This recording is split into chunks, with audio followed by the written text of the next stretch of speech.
अस्सलामुअलैकुम। देवता एपिसोड 272। अंधेरा उनका मुकद्दर बन गया था। जोरा जोरी और जूडी नॉर्मन को अब ऐसा लगता था जैसे वो अंधेरे में ही पैदा हुए थे और अंधेरे में ही मर जाएंगे। इस तारीख कमरे में पता नहीं कितने दिन, कितने हफ्ते और कितने महीने गुजर गए थे। उन्हें गुजरते हुए वक्त का हिसाब मालूम नहीं था। उन्होंने एक मुद्दत से खुद अपना चेहरा नहीं देखा था। रोशनी होती, आईना होता तो वो देखते, सिर्फ और सिर्फ अंधेरे में वो अपना चेहरा भी भूलते जा रहे थे। औरत अपने हुस्न और जमाल की तारीफ चाहती है। वह जूडी नॉर्मन के हाथों को अपने चेहरे पर लाकर कहती थी, मेरे चेहरे के एक एक नक्श को छूकर बताओ मैं कैसी लगती हूँ। वो एक अंधे की तरह छूकर उसकी तारीफें करता था। वो एक अंधी की तरह खुश हो जाती। इस तारीख कैद खाने में आने से पहले वो मर्दों से बेजार थी। किसी को बॉयफ्रेंड नहीं बनाती थी, किसी से शादी नहीं करना चाहती थी। इस अजीबोगरीब कैद खाने में आकर वो जूडी नॉर्मन को दोस्त बनाने पर मजबूर हो गई थी। मजबूरी ने एक दोस्त की कुर्बत से आशना किया तो वो दिलो जान से उसे चाहने लगी। शायद इस चाहत में भी मजबूरी थी, क्योंकि अंधेरी चार दीवारी में चाहने और चाहे जाने के लिए और कुछ नहीं था। वो वक्त गुजारने के लिए कभी कभी ख्याल ख्वानी करते थे, किसी दोस्त या रिश्तेदार के दिमागों में पहुंच जाते थे, फिर उनके जरिए दूसरों के अंदर भी जगह बना लेते थे। मगर कुछ हासिल नहीं होता था। वो किसी को अपनी मदद के लिए बुला नहीं सकते थे। उन्हें दिन की रोशनी में देखकर सोचते थे, सूरज कैसे चमकता होगा, दिन की रोशनी कैसी होती है। तारीकी के इस कदर आदी हो गए थे कि रोशनी में उनकी आंखें दुखने लगती। वो कभी कभी झुंझलाकर जोर जोर से बोलते थे और पूछते थे, तुम हमें कैदी बनाकर किस जुर्म की सजा दे रही हो? तुम हमसे क्या फ़ायदा चाहती हो? कम से कम हमारी टेलीपैथी से कोई काम लो, कोई फ़ायदा उठाओ। हमें ये खुशी होगी कि तुम हमारे काम नहीं आती, हम तो तुम्हारे काम आते हैं। वो बोलते बोलते थक जाते थे, मगर जवाब नहीं मिलता था।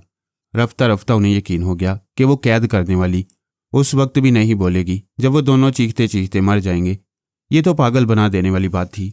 अगर जूडी नॉर्मन को एक दोशीज़ा न मिलती और जोरा जोरी को एक प्यार करने वाला मर्द ना मिलता तो दोनों ऐसे रवैये से पागल हो जाते। ये दुनिया इसलिए कायम है कि मर्द को औरत ने और औरत को मर्द ने संभाल रखा है। यूं एक दूसरे को संभालने का नतीजा परेशान कुन भी होता है। एक रोज़ अचानक जोरा जोरी की तबीयत खराब हो गई। वक्फे वक्फे से क्या होने लगी।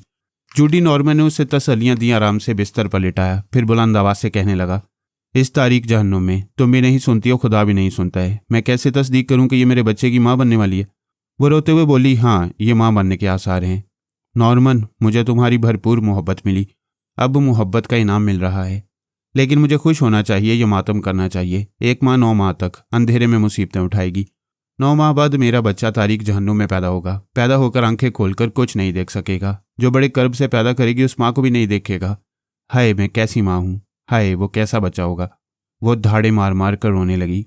वो बोलती भी जा रही थी और रोती भी जा रही थी। नॉर्मन उसे तसल्ली नहीं दे रहा था। उससे अलग होकर सर झुकाए बैठा था। ऐसे वक्त आंसू पहुंचो तो और ज्यादा उमड़ आती हैं। हमदर्दी करो तो और ज्यादा कलेजा फटने लगता है। इसलिए वो खामोश था। ये भी सोच रहा था कि उन्हें कैद करने वाली एक औरत है। शायद ऐसी हालत में जोरा जोरी की आहगुजारी उस औरत को मुतासिर कर दे। औरत पहली बार माँ बनने वाली हो और अजाब में मुब्तला हो तो उसकी आहगुजारी पत्थर को भी पिघला देती है। लेकिन ये कोई संगदिली सी संगदिली थी कि अब भी जवाब नहीं मिल रहा था। वो औरत या तो गूंगी हो गई थी या उन्हें कैद करने के बाद वफात पा गई थी। इसीलिए तो उसकी आवाज़ सुनाई नहीं देती थी। मरीना इस वक्त दूसरे मामलात में मसरूफ़ थी। नए सुपर मास्टर को बता रही थी कि अपने ख्याल ख्वानी करने वालों को तारीकी में कैद करने के कितने फ़वायद हासिल हो रहे हैं। सबसे बड़ा फ़ायदा यह हुआ कि जोरा जोरी, जूडी नॉर्मन, टीटू संताना और पॉल होप किन दुश्मनों से महफूज रहे। सोनिया और उसके ख्याल ख्वानी करने वाले उन चारों को ट्रैप न कर सके। मरीना ने कहा, इस दौरान मैं चारों पर तनवीमी अमल करती रही। ये चारों हमेशा मेरे फरमाबरदार रहेंगे और कभी किसी दुश्मन के ज़ेरे असर नहीं आएंगे।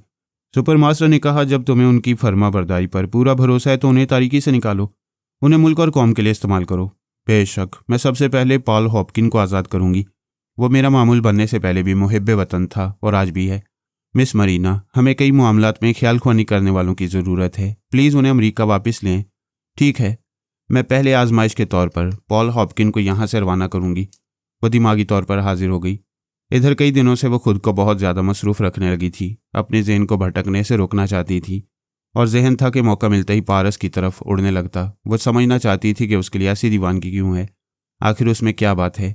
अगर उसकी ज़िंदगी में पारस ना आता, कोई दूसरा आता, तब यही दीवानगी होती? हरगिज़ नहीं। तज्जिया करने से बात समझ में आ गई। वो गैर मामूली था, दुनिया के तमाम लोगों से मुख्तलिफ, जहरीला था, सांप था। एक मुलाकात के बाद दूसरी मुलाकात के लिए ना टूटने वाला नशा छोड़ जाता। दरअसल वो दीवानी नहीं थी, नशे की आदी हो गई थी। वो सोचते सोचते सर को झटक कर जैसे होश में आ गई, वरना मदहोश होने वाली थी।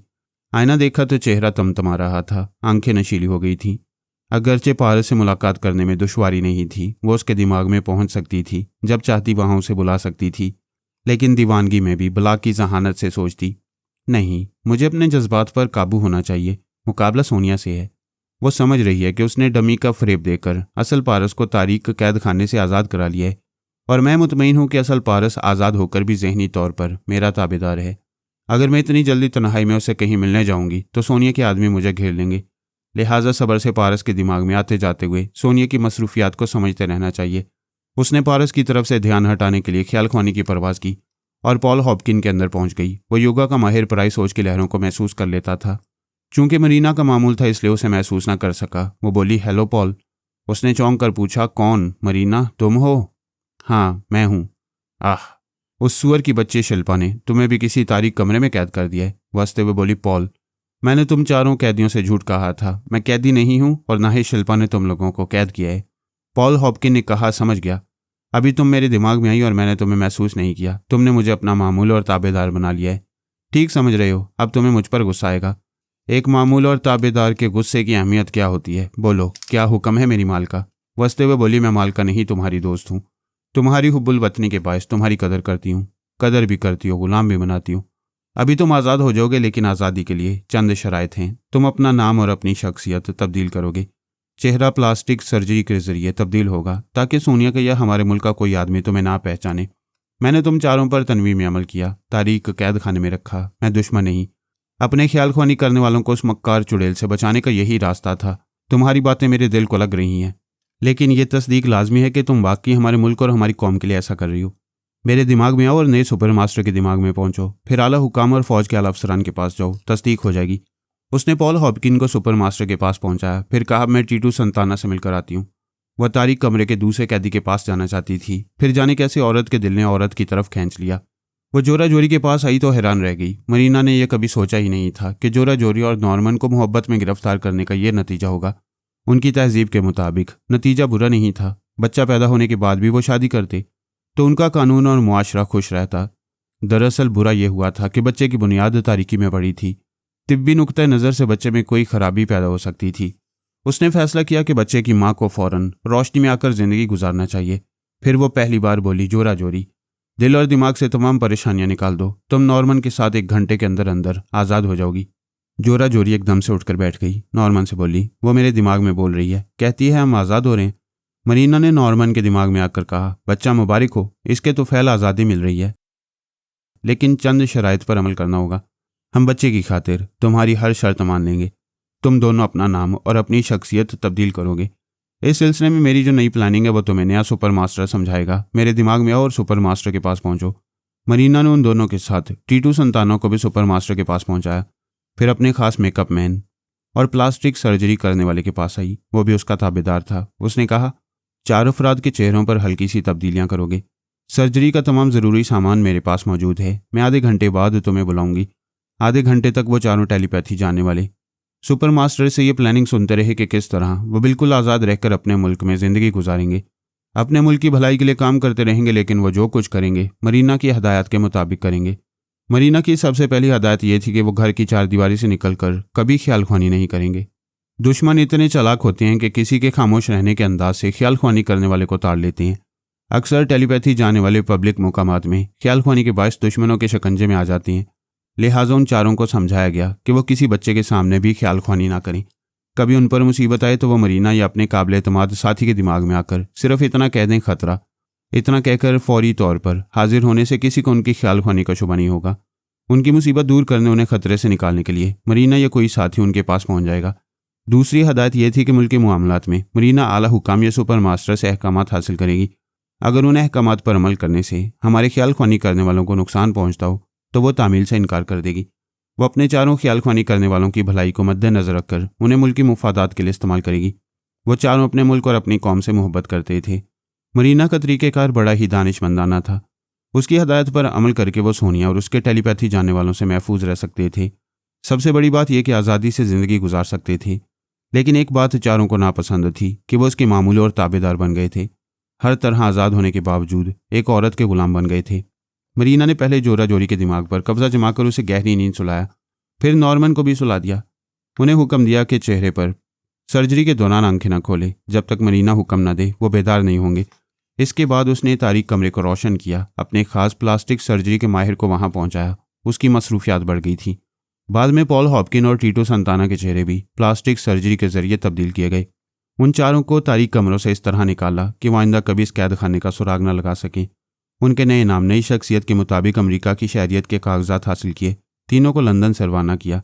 सिर्फ पॉल हॉपकिन रह गया। मरीना ने कहा, जैसा कि मैं कह चुकी हूँ, तुम्हारी बहुत कदर करती हूँ, इसलिए तुमसे मुलाकात करना चाहती हूँ, रूबरू बैठकर कुछ अहम बातें करना चाहती हूँ। ये मेरी खुशकिस्मती है। टैक्सी में बैठो, द्रे टेम्स के किनारे सड़क पर आओ। मैं विक्टोरिया होटल के कमरा नंबर 212 में हूँ। पॉल हॉपकिन अपने होटल से निकला, फिर एक टैक्सी में विक्टोरिया होटल पहुंच गया। दूसरी मंजिल पर पहुंचकर 212 नंबर के दरवाजे की कॉल बेल का बटन दबाया। अंदर से आवाज़ आई, कम इन। वो अंदर आया। वो हसीना एक सोफे पर बैठी हुई थी। दोनों की नज़रें मिली। वो बोली, पहचाना मुझे? एक बार ट्रेनिंग सेंटर में देखा था, काफ़ी तब्दीली आ गई है। तब्दीली नहीं आई, दुश्मनों से महफूज रहने के लिए चेहरे पर हल्की सी तब्दीली की है। वो दूसरे सोफे पर बैठने जा रहा था। वो मुस्कुराकर बोली, मेरे सोफे पर काफ़ी गुंजाइश है। वह जवाबन मुस्कुराकर उसके पास आया, फिर बैठकर बोला, तुम मेरी जितनी कदर करती हो उससे ज़्यादा मैं तुम्हें चाहता हूँ, तुम्हारी इज्जत करता हूँ। तुमने हम सबको दुश्मनों से महफूज रखकर अपने मुल्क के काम आने के लिए बड़ी दानिशमंदी और बेहतर हिकमत अमली का सबूत दिया है। पॉल, मैं किसी के रूबरू नहीं आती, किसी पर भरोसा नहीं करती। तुम्हारे सामने इसलिए आई हूँ कि तुम मुहब्बे वतन भी हो और बड़ी सलाहियतों के मालिक भी। मैं तुम्हें अपना दस्ते रास्त बनाना चाहती हूँ। तुम मेरे दिमाग से अपना तनवीमी अमल का सर ख़त्म करके मुझे अपना दोस्त और दस्ते रास्त बना सकती हो। मुझ पर एक बार भरोसा करके देखो। सॉरी पॉल, मैंने कभी अपने बाप पर भी भरोसा नहीं किया। यही मेरी कामयाबी और मेरे अरूज का राज है। मेरा भी यही एक असूल है। तुम मुझे आजमा कर देखो। तुमने मेरे सामने आने की हद तक मुझ पर एतमाद किया है, अब दोस्त बनाकर भी देख लो। मैं तो ये कहूँ कि हम शादी कर लें, उसके बाद एतमाद खुद ब खुद कायम हो जाएगा। शादी? वो खला में तकते हुए बोली, मैं शादी नहीं कर सकती। मेरे जिस्म जान का मालिक कोई और है। कौन है? कोई भी है, ये मेरा ज़ाती मामला है। तुम अपने ज़ाती मामले में आज़ाद हो, कोई तुम्हें रोकने टोकने वाला नहीं। और हम बज़ाहिर आज़ाद होते हुए भी तुम्हारे गुलाम हैं और गुलाम रहेंगे। इतना कहने के दौरान उसने एक छोटा सा चाकू छुपा कर निकाल लिया था, फिर अचानक ही उस पर हमला कर दिया। चाकू की नोक से उसके बाजू को ऊपर से नीचे चीरता चला गया। उस हसीना ने चीख मारकर बाजू को थाम लिया, उसके पास से उठकर दूर चली गई। पॉल हॉपकिन ने कहा, जितनी दूर चाहो चली जाओ, जब तक ये चाकू का जख्म तकलीफ देता रहेगा तुम ख्याल ख्वानी नहीं कर सकोगी। मेरे दिमाग में आकर मुझे मजबूर नहीं बना सकोगी। वह तकलीफ से कराहती हुई बोली, मैं अपने और तुम्हारे लिए और अपने मुल्क के लिए बहुत बड़ा काम करती आ रही हूँ। तुम्हें मुहिब्बे वतन समझकर बुलाया था, मगर तुमने मुझे कमज़ोर बनाकर अपने वतन को इन लम्हात में कमज़ोर कर दिया है। वो बोला, मैं अपने मुल्क का आज़ाद शहरी हूँ, तुम्हारा गुलाम बनकर नहीं रह सकता। अब तुम्हारा तनवीमी अमल ना होने के बराबर है, क्योंकि मेरे दिमाग में नहीं आ सकोगी। मैं तुम्हारे दिमाग में आया करूँगा और तुम्हें अपनी मामूला बनाकर अपने साथ अमेरिका ले जाऊँगा। बैठ जाओ, मैं तुम्हारे जख्म की मरहम पट्टी करूँगा, लेकिन उससे पहले तुम्हारे दिमाग में आ रहा हूँ। उसने ख्याल ख्वानी की परवाज़ की, फिर मरीना के दिमाग में जाना चाहता था। उसने सांस रोक ली। वो हैरानी से बोला, तुम गहरे जख्म के बावजूद पराई सोच की लहरों को महसूस करती हो और सांस रोक लेती हो। वास्ते हुए बोली, गधे के बच्चे, जिसे तूने जख्म लगाया है वो मेरी एक आलाकार है। मैं उसकी ज़ुबान से बोल रही हूँ। मैं तुम्हारे जैसे कुत्तों पर भरोसा करके कभी सामने आने की हमाकत नहीं कर सकती। वो परेशान होकर बोला, नहीं, तुम मुझे धोखा दे रही हो। मेरे सामने तुम ही हो, अभी यहाँ से बचकर जाना चाहती हो। मैं तुम्हें जाने नहीं दूंगा। उसने आगे बढ़कर उसकी गर्दन दबोच ली। उसी वक्त मरीना ने दिमाग में जलजला पैदा किया। वह चीख मारकर दोनों हाथों से सर थामकर संभलने की कोशिश करने लगा। मरीना ने कहा, तुम मेरे मामूल और ताबेदार हो। मैं हुक्म देती हूँ, मेरे आलाकार की मरहम पट्टी करके यहाँ से दफ़ा हो जाओ। ये हुक्म देकर वह दिमागी तौर पर हाजिर हो गई। अब वो थक गई थी, कदरे मायूस हो गई थी। पिछले 2 दिनों से अपने चारों टेलीपैथी जानने वालों पर मेहनत कर रही थी। उनकी शख्सियत तब्दील करके उन्हें न्यूयॉर्क रवाना किया जाना था। पॉल हॉपकिन से बड़ी तवक्कुआत थी कि वो बेहतरीन मुआविन और मददगार साबित होगा, लेकिन वो आस्तीन का साम था। अपने दिमाग पर एक औरत की हुक्मरानी बर्दाश्त नहीं कर सकता था। आज़ादी हासिल करने के लिए दुश्मनी पर उतरा। उसने एक सर्द आ भरी। बस एक पारस ही था जिसके करीब वो पूरे एतमाद से जा सकती थी और उसके दिमाग पर हमेशा हुक्मरानी कर सकती थी। एक सोनिया की तरफ से खदशा था कि वो पारस को चारा बनाकर उसे पकड़ने की कोशिश करेगी।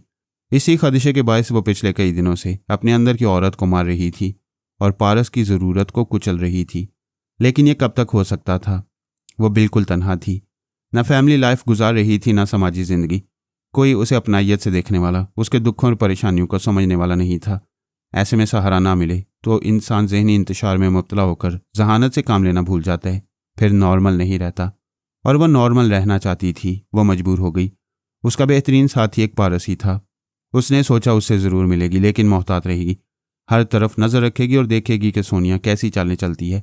उसने अपने खास मातियत के दिमाग में पहुंचकर उसे पारस का मौजूदा पता बताते हुए कहा, वो 1 आध घंटे बाद अपनी रहायशगाह से निकलेगा। तुम अपने आदमियों के साथ इस तरह ताकुब करोगे कि सोनिया के किसी बंदे को तुम पर शुबा ना हो। तुम्हें यह मालूम करना है कि पारस की निगरानी हो रही है या नहीं।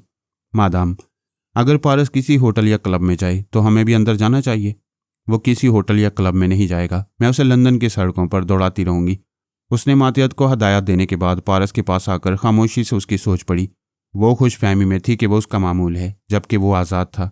सोनिया की हदायत पर इस तरह तनवी में अमल किया गया था कि वो मरीना की सोच की लहरों को महसूस कर लेता, मगर बेख्तियार सांस ना रोकता, और महसूस करते ही फ़ौरन मरीना के मुतल्लिक मोहब्बत से सोचने लगता। वो खामोशी से पारस के ख्यालात पढ़कर खुश हुई। वो उसे याद कर रहा था और उससे मिलने के लिए तड़प रहा था। उसने मुखातिब किया तो वो नाराज़ होकर बोला, क्यों आई हो? मैं तुम्हारा कोई नहीं हूँ, चली जाओ यहाँ से। वह मुस्कुरा कर बोली, तुम्हारी नाराज़गी बजाय, मगर मैं मजबूर थी। एक तो ज़रूरी मामलात में उलझी हुई थी, दूसरे सोनिया की चालों को समझना चाहती थी। ज़रा ठंडे दिमाग से सोचो, अगर हम कहीं मिलेंगे और वहाँ सोनिया के आदमी पहुँचेंगे तो मेरा अंजाम क्या होगा? तुम दुरुस्त कहती हो, मगर मुझसे दिमागी राब्ता तो हो सकता था। तुम्हें क्या पता मैं कितनी बार आई गई। तुम्हें मुखातिब नहीं किया क्योंकि तुम्हारे दिमाग में कभी सलमान वास्ते और कभी सुल्ताना बोलती थी। वो तुम्हें समझाते थे कि तुम्हें जोजो के पास पेरिस जाना चाहिए, मगर तुम ना जाने के बहाने करते रहते थे। मुझे खुशी है कि तुम मेरी खातिर यहीं रहने पर बज़िद हो। पारस ने कहा, तुम चुपचाप आती थी और खुश होकर चली जाती थी। मेरा कोई भला नहीं होता था। आज भला होगा और अभी होगा। मेरे पास चले हो। वो खुशी से उछल कर खड़ा हो गया। कहाँ हूँ? तुम अपनी कार में निकलो और ख्वामख्वाह सड़कों पर घूमते रहो। हमारी मुलाकात की खुशी में ये ना भूलना कि तुम्हारी गफलत मेरे लिए मुसीबत बन जाएगी। लिहाजा पूरी हाजिर दिमागी से दाएं बाएं और पीछे आने वालों पर नजर रखना। कोई भी तुम्हारे नक्शे कदम पर चलकर मेरी शारक तक पहुंच सकते हैं। वह दौड़ता हुआ बाहर अपनी कार में आ गया। उसे स्टार्ट करके आगे बढ़ाते हुए बोला, तुम मेरी जान हो, मेरी ज़िंदगी हो। मैं तुम पर आंच नहीं आने दूंगा। मेरी सोनिया मामा बहुत अच्छी हैं, मेरे ज़ाती मामलात में मुदाखलत नहीं करती हैं। तुमसे मुलाकात करना मेरा ज़ाती मामला है। वैसे भी बाबा साहब के इदारे का कोई आदमी मेरी मौजूदगी में तुम्हें नुकसान नहीं पहुंचाएगा। तुम्हारा यह एतमाद तुम्हारे लिए दुरुस्त है। मैं अपने तौर पर तमाम खतरात को टालकर तुम्हारे करीब आऊँगी। तुम ड्राइव करते रहो, मैं थोड़ी देर के लिए जा रही हूँ, फिर आ जाऊँगी। वो चली गई। पारस इत्मीनान से ड्राइव करने लगा। वह मरीना को पसंद करता था, उसे चाहता था, मगर चाहत में दीवानगी नहीं थी, ज़रूरत थी। वह जानता था कि किसी तरह मरीना शिकंजे में आ जाएगी तो उसके पीछे वो चारों टेलीपैथी जानने वाले भी चले आएंगे। मरीना की जहानत और पैदर पे कामयाबियों ने समझा दिया था कि यह लड़की कभी आसानी से हाथ नहीं आएगी। इसके लिए तहम्मुल से ऐसे मौके का इंतजार करना होगा। जब वो हाथ आए तो फिर उसके निकल भागने का कोई रास्ता न रहे। वो लंदन के रास्तों पर कार दौड़ाता रहा। मरीना दूसरी बार आई तो बोला। पहले एक नीले रंग की कार ताकुब कर रही थी। एक जगह वो कार रुक गई। उसकी जगह सफ़ेद कार मेरे पीछे आ रही है। अगर ये बाबा साहब के इदारे से ताल्लुक़ रखते हैं तो अभी इन्हें रोक सकता हूँ। वो बोली, नहीं, वो मेरे आदमी हैं। वो तुम्हारी निगरानी करने वालों को तलाश कर रहे हैं। ताज्जुब है, सोनिया का ये बाबा साहब के इदारे का कोई आदमी तुम्हारे पीछे नहीं है। मैं कह चुका हूँ, मेरे ज़ाती मामलात में या सैर व तफरी के दौरान कोई मेरी जासूसी नहीं करता है। वैसे तुम्हारी आदत अच्छी है कि किसी पर भरोसा नहीं करती हो, मुझ पर भी नहीं। ऐसी बात नहीं है। इतनी बड़ी दुनिया में एक तुम ही हो जिसके करीब आ जाती हूँ, और ये मेरा फैसला है, आज हम ज़रूर मिलेंगे। विसाल का यकीन हो तो सब्र का दामन हाथ से छूट जाता है। मरीना बड़ी साबिर थी, एक वही बेसब्रा था। इसके बावजूद उसे 1 घंटे तक सब्र करना पड़ा। पेट्रोल की टैंकी दोबारा फुल कराने के बाद फिर सड़कों पर घूमना पड़ा। आखिर उसने कहा, मैं मुतमईन हूँ। होटल जॉर्जिया के कमरा नंबर 707 में आ जाओ। वो तीर की तरह वहां पहुंचा। कमरा नंबर 707 की कॉल बेल बजाई। फौरन ही दरवाज़ा खुल गया। खुले हुए दरवाजे पर एक नौखेज हसीना खड़ी मुस्कुरा रही थी। पारस ने कहा, सॉरी, मैं शायद गलत दरवाजे पर आ गया हूँ। वो हाथ पकड़कर खींचते हुए बोली, ज़रा अकल से काम लो। क्या मैं असली सूरत में यहाँ नजर आऊँगी? पारस ने अंदर आकर दरवाजे को बंद किया, फिर कहा, ओह माय स्वीट मरीना। वो आगे बढ़ना चाहता था कि चौंक कर पलट गया। साइलेंसर लगे हुए रिवॉल्वर से फायर करके दरवाजे के लॉक को तोड़ा गया था। दरवाज़ा खुल गया था। खुले हुए दरवाजे के सामने वो जीन्स और जैकेट पहने खड़ी थी। उसके दाएं बाएं और पीछे मुसल्ला गार्ड्स थे। वो कहका लगाकर बोली, इसे कहते हैं एक तीर से 2 शिकार, और शिकार भी क्या खूब, पारस भी मरीना भी। वह फिर कहका लगाकर अंदर आई। आने वाली सोनिया नहीं थी। एक ऐसी बला थी जो पारस की दोस्त थी ना मरीना की, और वो कोई नई बला नहीं थी, शिल्पा थी। उसके मुसल्ला मातियतों ने अंदर आकर दरवाजे को बंद कर दिया। चूंकि फायर करके लॉक तोड़ दिया गया था इसलिए दरवाज़ा बंद नहीं रह सकता था। एक मातिया तो उससे टेक लगाकर खड़ा हो गया। शिल्पा ने मरीना को देखकर कहा, तुम यकीनन मेकअप में हो। मैं तुम्हारा असली चेहरा खूब पहचानती हूँ क्योंकि तुम्हारे जनरल अंकल की दाश्ता रह चुकी हूँ। फिर वो पारस को देखकर बोली, एक बार तुमने ऐसे ही एक होटल के कमरे में मुझे बेबस और मजबूर किया था। मैं तुमसे इंतकाम लेने आई थी। अचानक इंकिशाफ हुआ कि तुम मरीना से मिलने जा रहे हो। जानती हो मरीना? मुझे कैसे मालूम हुआ? मरीना ने उसे सवाली नज़रों से देखा। वो बोली, मैं एक अजनबी ख्याल ख्वानी करने वाली लड़की बनकर पारस को छेड़ना चाहती थी। ये अपने बाप की तरह याश है। मैंने सोचा ये मुझे हासिल करने के लिए मचलेगा तो मैं इसे कहीं बुलाऊंगी और इसे जख्मी करके दिमागी तौर पर अपना गुलाम बना लूंगी। वो रिवॉल्वर को सहलाते हुए बोली, मज़ा आ गया। अभी मैं इसे छेड़ने के लिए इसकी दिमाग में पहुंची तो इसने सांस नहीं रोकी क्योंकि तुम वहां मौजूद थी। इससे बोल रही थी, मैं मुतमईन हूँ, होटल जॉर्जिया के कमरा नंबर 707 में आ जाओ। मैंने तुम्हारी आवाज़ पहचान ली।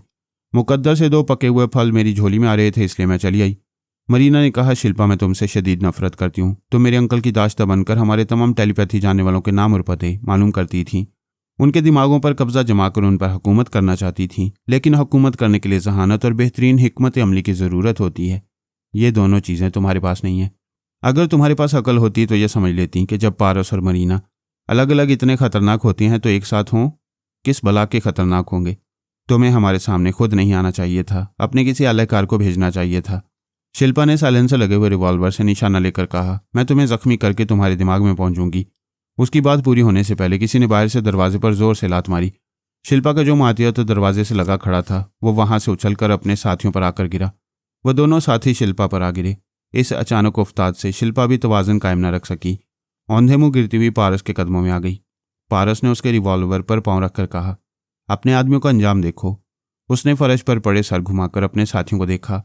लात मारकर दरवाज़ा खोलने वालों ने साइलेंसर लगे हुए रिवॉल्वरों से फायरिंग की थी। शिल्पा के मुसल्ला बॉडीगार्ड्स को संभलने का मौका भी नहीं दिया। उनके फर्श से उठने तक हाथों और पैरों में गोलियां मारकर उनके हथियार गिरा दिए। मरीना ने कहा, तुम्हारे कुत्ते जख्मी हो गए, हथियार नहीं उठा सकेंगे। अब मैं तुम्हें जख्मी करके तुम्हारे दिमाग में पहुंचूंगी। ये मेरे आदमी हैं, बोलो तुम्हें जख्मी किया जाए या मेरे लिए दिमाग का दरवाज़ा खोलोगी? पारस ने कहा, नहीं मरीना, तुम इसे ट्रैप ना करो। ये मेरी वाइफ जोजो की मामूला है, इसे जाने दो। वह हंसते हुए बोली, हाथ आए हुए शिकार को जाने दूं? नहीं पारस, जब मैंने तुम पर अमल करके तुम्हें अपना वफादार बनाया था तब मैंने तुम्हारे दिमाग से मालूम किया था कि शिल्पा अनजाने में जोजो की मामूला बन गई है। इसके बाद शिल्पा को आज़ाद छोड़ दिया गया। जोजो इसे ज़रूरत के वक्त इस्तेमाल करना चाहती थी। मरीना बोलती हुई एक सोफे पर जाकर बैठ गई। फिर बोली, पारस मेरी जान, मेरी ज़िंदगी, तुम मेरे वफादार हो। माकूल बात पर सारे तस्लीम खम कर लो। और वो माकूल बात यह है कि शिल्पा मेरे मुल्क की शहरी है। इसे मेरे मुल्क में टेलीपैथी सिखाई गई। इसे सिर्फ मेरे मुल्क के काम आना चाहिए। इसलिए मैं इसे तारीख कैद खाने में रखकर इसका दिमाग दुरुस्त करूंगी। पारस को साबित करते रहना था कि वो मरीना का मामूल और ताबेदार है, इसलिए उसने सरे तस्लीम खम कर लिया। शिल्पा ने मरीना के आदमियों को देखा जो रिवॉल्वर से उसका निशाना लिए हुए थे, सिर्फ हुक्म के मुंतजिर थे। वो गिड़गिड़ाकर बोली, मुझे जख्मी ना करो, मेरे दिमाग में आ जाओ। वह शिल्पा के अंदर आकर बोली, क्यों? मैंने ठीक कहा था ना कि इंसानी दिमागों पर हुकूमत करने के लिए जहानत और बेहतरीन हिकमत अमली की ज़रूरत होती है, और ये चीज़ें तुम्हारे पास नहीं हैं। मैं मानती हूँ। अभी तुम्हारी बातों से पता चला कि तुम ही टेलीपैथी जाने वालों को तारीख कैद खाने में रखती हो। मुझे दोस्त बना लो, मैं हमेशा तुम्हारी बरतरी तस्लीम करती रहूंगी। मरीना ने अचानक उसके दिमाग में जलजला पैदा किया और साथ ही सख्ती से उसके होंठों को बंद कर दिया ताकि वो चीखें मारकर होटल वालों तक अपनी आवाज़ न पहुंचाए। वो बड़े कर्ब में मुब्तला हो गई। दिमाग फोड़े की तरह दुख रहा था। इंतहाई तकलीफ के वक्त चीखना चिल्लाना एक फितरी अमर है। चीखने और बैन करने के दौरान तकलीफ में नामालूम सी कमी होती है। यह जुल्म की इंतहा थी कि मरीना उसे चीखने की भी इजाज़त नहीं दे रही थी। उसने दूसरी बार दिमागी झटका पहुंचाया तो वो अजियत बर्दाश्त न कर सकी, बेहोश हो गई। मरीना ने अपने आदमियों से कहा, इसे उठाकर बिस्तर पर डालो और जख्मियों की मरहम पट्टी करके यहाँ से भगा दो। वह हुक्म की तामील करने लगे। एक शख्स बाहर गया, फर्स्ट एड का सामान ले आया। उनकी मरहम पट्टी इस तरह कर दी कि वो ऊपर से जख्मी नजर न आए। फिर वो सब उन जख्मियों को हाँकते हुए वहां से ले गए। उस कमरे के बिस्तर पर शिल्पा को छोड़ गई। पारस ने कहा, सोचा था क्या और क्या हो गया। ये बिस्तर हमारे लिए था मगर ये शिल्पा साहिबा आराम फरमा रही हैं। मरीना ने कहा, मेरे नसीब अच्छे भी हैं और बुरे भी। अच्छे इसलिए कि 4 टेलीपैथी जाने वालों के बाद ये 5वीं शिल्पा हाथ आई है। मैं अपने मुल्क की खोई हुई कुव्वत फिर से हासिल करती जा रही हूँ। फिर तो तुम्हारे नसीब बुरे नहीं हैं, बहुत ही बुरे हैं। सुकून से तुम्हारी आगोश में रहने की फुर्सत ही नहीं मिलती। पहले तुम्हें हमेशा के लिए अपना बनाकर रखना चाहा तो सोनिया ने मेरे अंकल को यह रगमाल बनाकर तुम्हें मुझसे दूर कर दिया। अब तुमसे तन्हाई में मिलते वक्त धड़का लगा रहता है। बाबा साहब के इदारे वाले तुम्हारी निगरानी करते होंगे, वो तुम्हारे जरिए मेरी शाहरग तक पहुंच सकती हैं। पारस ने कहा, यह तुम्हारा वहम है, कोई मेरी निगरानी नहीं करता। मुझे यहाँ आए 1 घंटा गुजर चुका है। शिल्पा ने आकर गड़बड़ की। फिर मेरी निगरानी करने वाले क्यों नहीं आए? इसमें भी कोई राज होगा। सोनिया की मक्कारियां देर से समझ में आती हैं। क्या ये भी मक्कारी है कि तुमने शिल्पा को दिमागी अजियतें पहुंचाई और मेरे किसी ख्याल ख्वानी करने वाले ने मुदाखलत नहीं की? शिल्पा जैसी टेलीपैथी जानने वाली तुम्हारे हाथों में आ रही है, बल्कि यूं कहना चाहिए कि शिल्पा और मरीना दोनों इस कमरे में हैं। हमारे आदमी तुम दोनों को आसानी से गिरफ्तार कर सकती हैं। शायद सोनिया इस कश्मकश में हो कि मैं असल मरीना हूं या मरीना की कोई आलाकार। इस उलझन के बायस उसके आदमी इधर ना आ रहे हों। ठीक है, ये तुम्हारे लिए उलझन होगी, मगर शिल्पा के लिए तो नहीं है। वो शिल्पा को तुमसे छीन कर ले जाने के लिए आ सकती हैं। वो सोच में बढ़ गई। पारस ने उसे ज्यादा सोचने का मौका नहीं दिया। कहने लगा, मरीना, दूसरे पहलू से भी सोचो। मेरे यहाँ आने की खबर किसी को नहीं, और शिल्पा के यहाँ आने तक कोई इसके दिमाग में नहीं था। कोई होता तो शिल्पा को दिमागी अजियतों से बचा लेता, क्योंकि ये औरत सोनिया मामा के लिए भी बेहद अहम है। वो कायल होकर बोली, हाँ, मैं ख्वामखा खदशात में घिर कर मोहब्बत के कीमती लम्हात ज़ाया कर रही हूँ। तो फिर मुझसे दूर क्यों हो? ज़रा सब्र करो, देखो ये होश में आ रही है। मैं अभी जोजो के अमल का तोड़ करके इसे अपनी मामूला बनाऊंगी, फिर इसे तन्वी भी नींद सुला दूंगी। इसके बाद तो रात हमारी है। वो सोफे से उठकर बिस्तर के पास गई। शिल्पा की सांसें नॉर्मल हो रही थी। मरीना ने उसके अंदर पहुंचकर देखा, वो होश में आ रही थी। चंद लम्हात में आंखें खोलने वाली थी। उसने आंखें खोलने नहीं दी। उसके कमज़ोर दिमाग पर अमल करने लगी। पारस बेजार होकर सोफे पर लेट गया। उसकी फितरत भी सांप जैसी होती जा रही थी। वो अपने शिकार को सूंघकर पहचान लेता था। मरीना से उसकी पहली कुर्बत आंटी के गेस्ट रूम में हुई थी। दूसरी बार कैद खाने की तारीकी में वो आई थी और उसने तारीकी में उसे पहचान लिया था। लेकिन होटल के कमरे की भरपूर रोशनी में वो आई तो वो नहीं थी। मरीना की कोई आलाकार थी। पारस ने कमरे में दाखिल होकर उसे बाजू में लेते ही पहचान लिया था कि ये वो बदन नहीं है जो गेस्ट रूम और उसके बाद तारीक कैद खाने में आया था। मरीना जज्बात में अंधी नहीं होती थी, दूसरों को अंधा कर देती थी। वैसे उसने अपनी आलाकार को भेजकर पारस को धोखा नहीं दिया था। वो मोहतात रहकर सोनिया की चालों को समझना चाहती थी, और सोनिया ऐसी चालबाज थी जिसे समझना तकरीबन नामुमकिन था। जब शिल्पा कमरे में आई थी तब सलमान ने पारस के पास आकर पूछा था, क्या ये मरीना है? नहीं, उसकी आलाकार है। सलमान शिल्पा के दिमाग में चला गया। यही वजह थी कि सलमान के जासूस उस होटल में नहीं आए थे। जब शिल्पा और उसके बॉडीगार्ड्स बेबस हो गए तो वो सोनिया के पास आया और उससे तमाम रुदात सुनाकर बोला, शिल्पा बेबस हो गई है। मरीना कह रही है शिल्पा को अपनी मामूला बनाएगी। क्या मैं मुदाखलत करूं? बिल्कुल नहीं, तुम खामोशी से तमाशा देखो। जब मरीना उसके दिमाग में जो के तनवीमी अमल का तोड़ करे और अपनी मामूला बनाना चाहे तो चुपचाप उसके तनवीमी अमल को नाकाम बनाते रहना। जब वो जो के अमल का तोड़ करने में नाकाम रहेगी तो शिल्पा पहले की तरह हमारी ही गिरफ्त में रहेगी। मैं समझ गया। मरीना के नाकाम अमल के बाद शिल्पा तनवीमी नींद सोएगी। अभी उसने कहा है कि उसे तारीक कैद खाने में पहुंचाकर उसका दिमाग दुरुस्त करेगी। अगर मैं शिल्पा के दिमाग में मुसलसल मौजूद रहूंगा तो उसके जरिए तारीक कैद खाने का सुराग मिल जाएगा। बिल्कुल ठीक।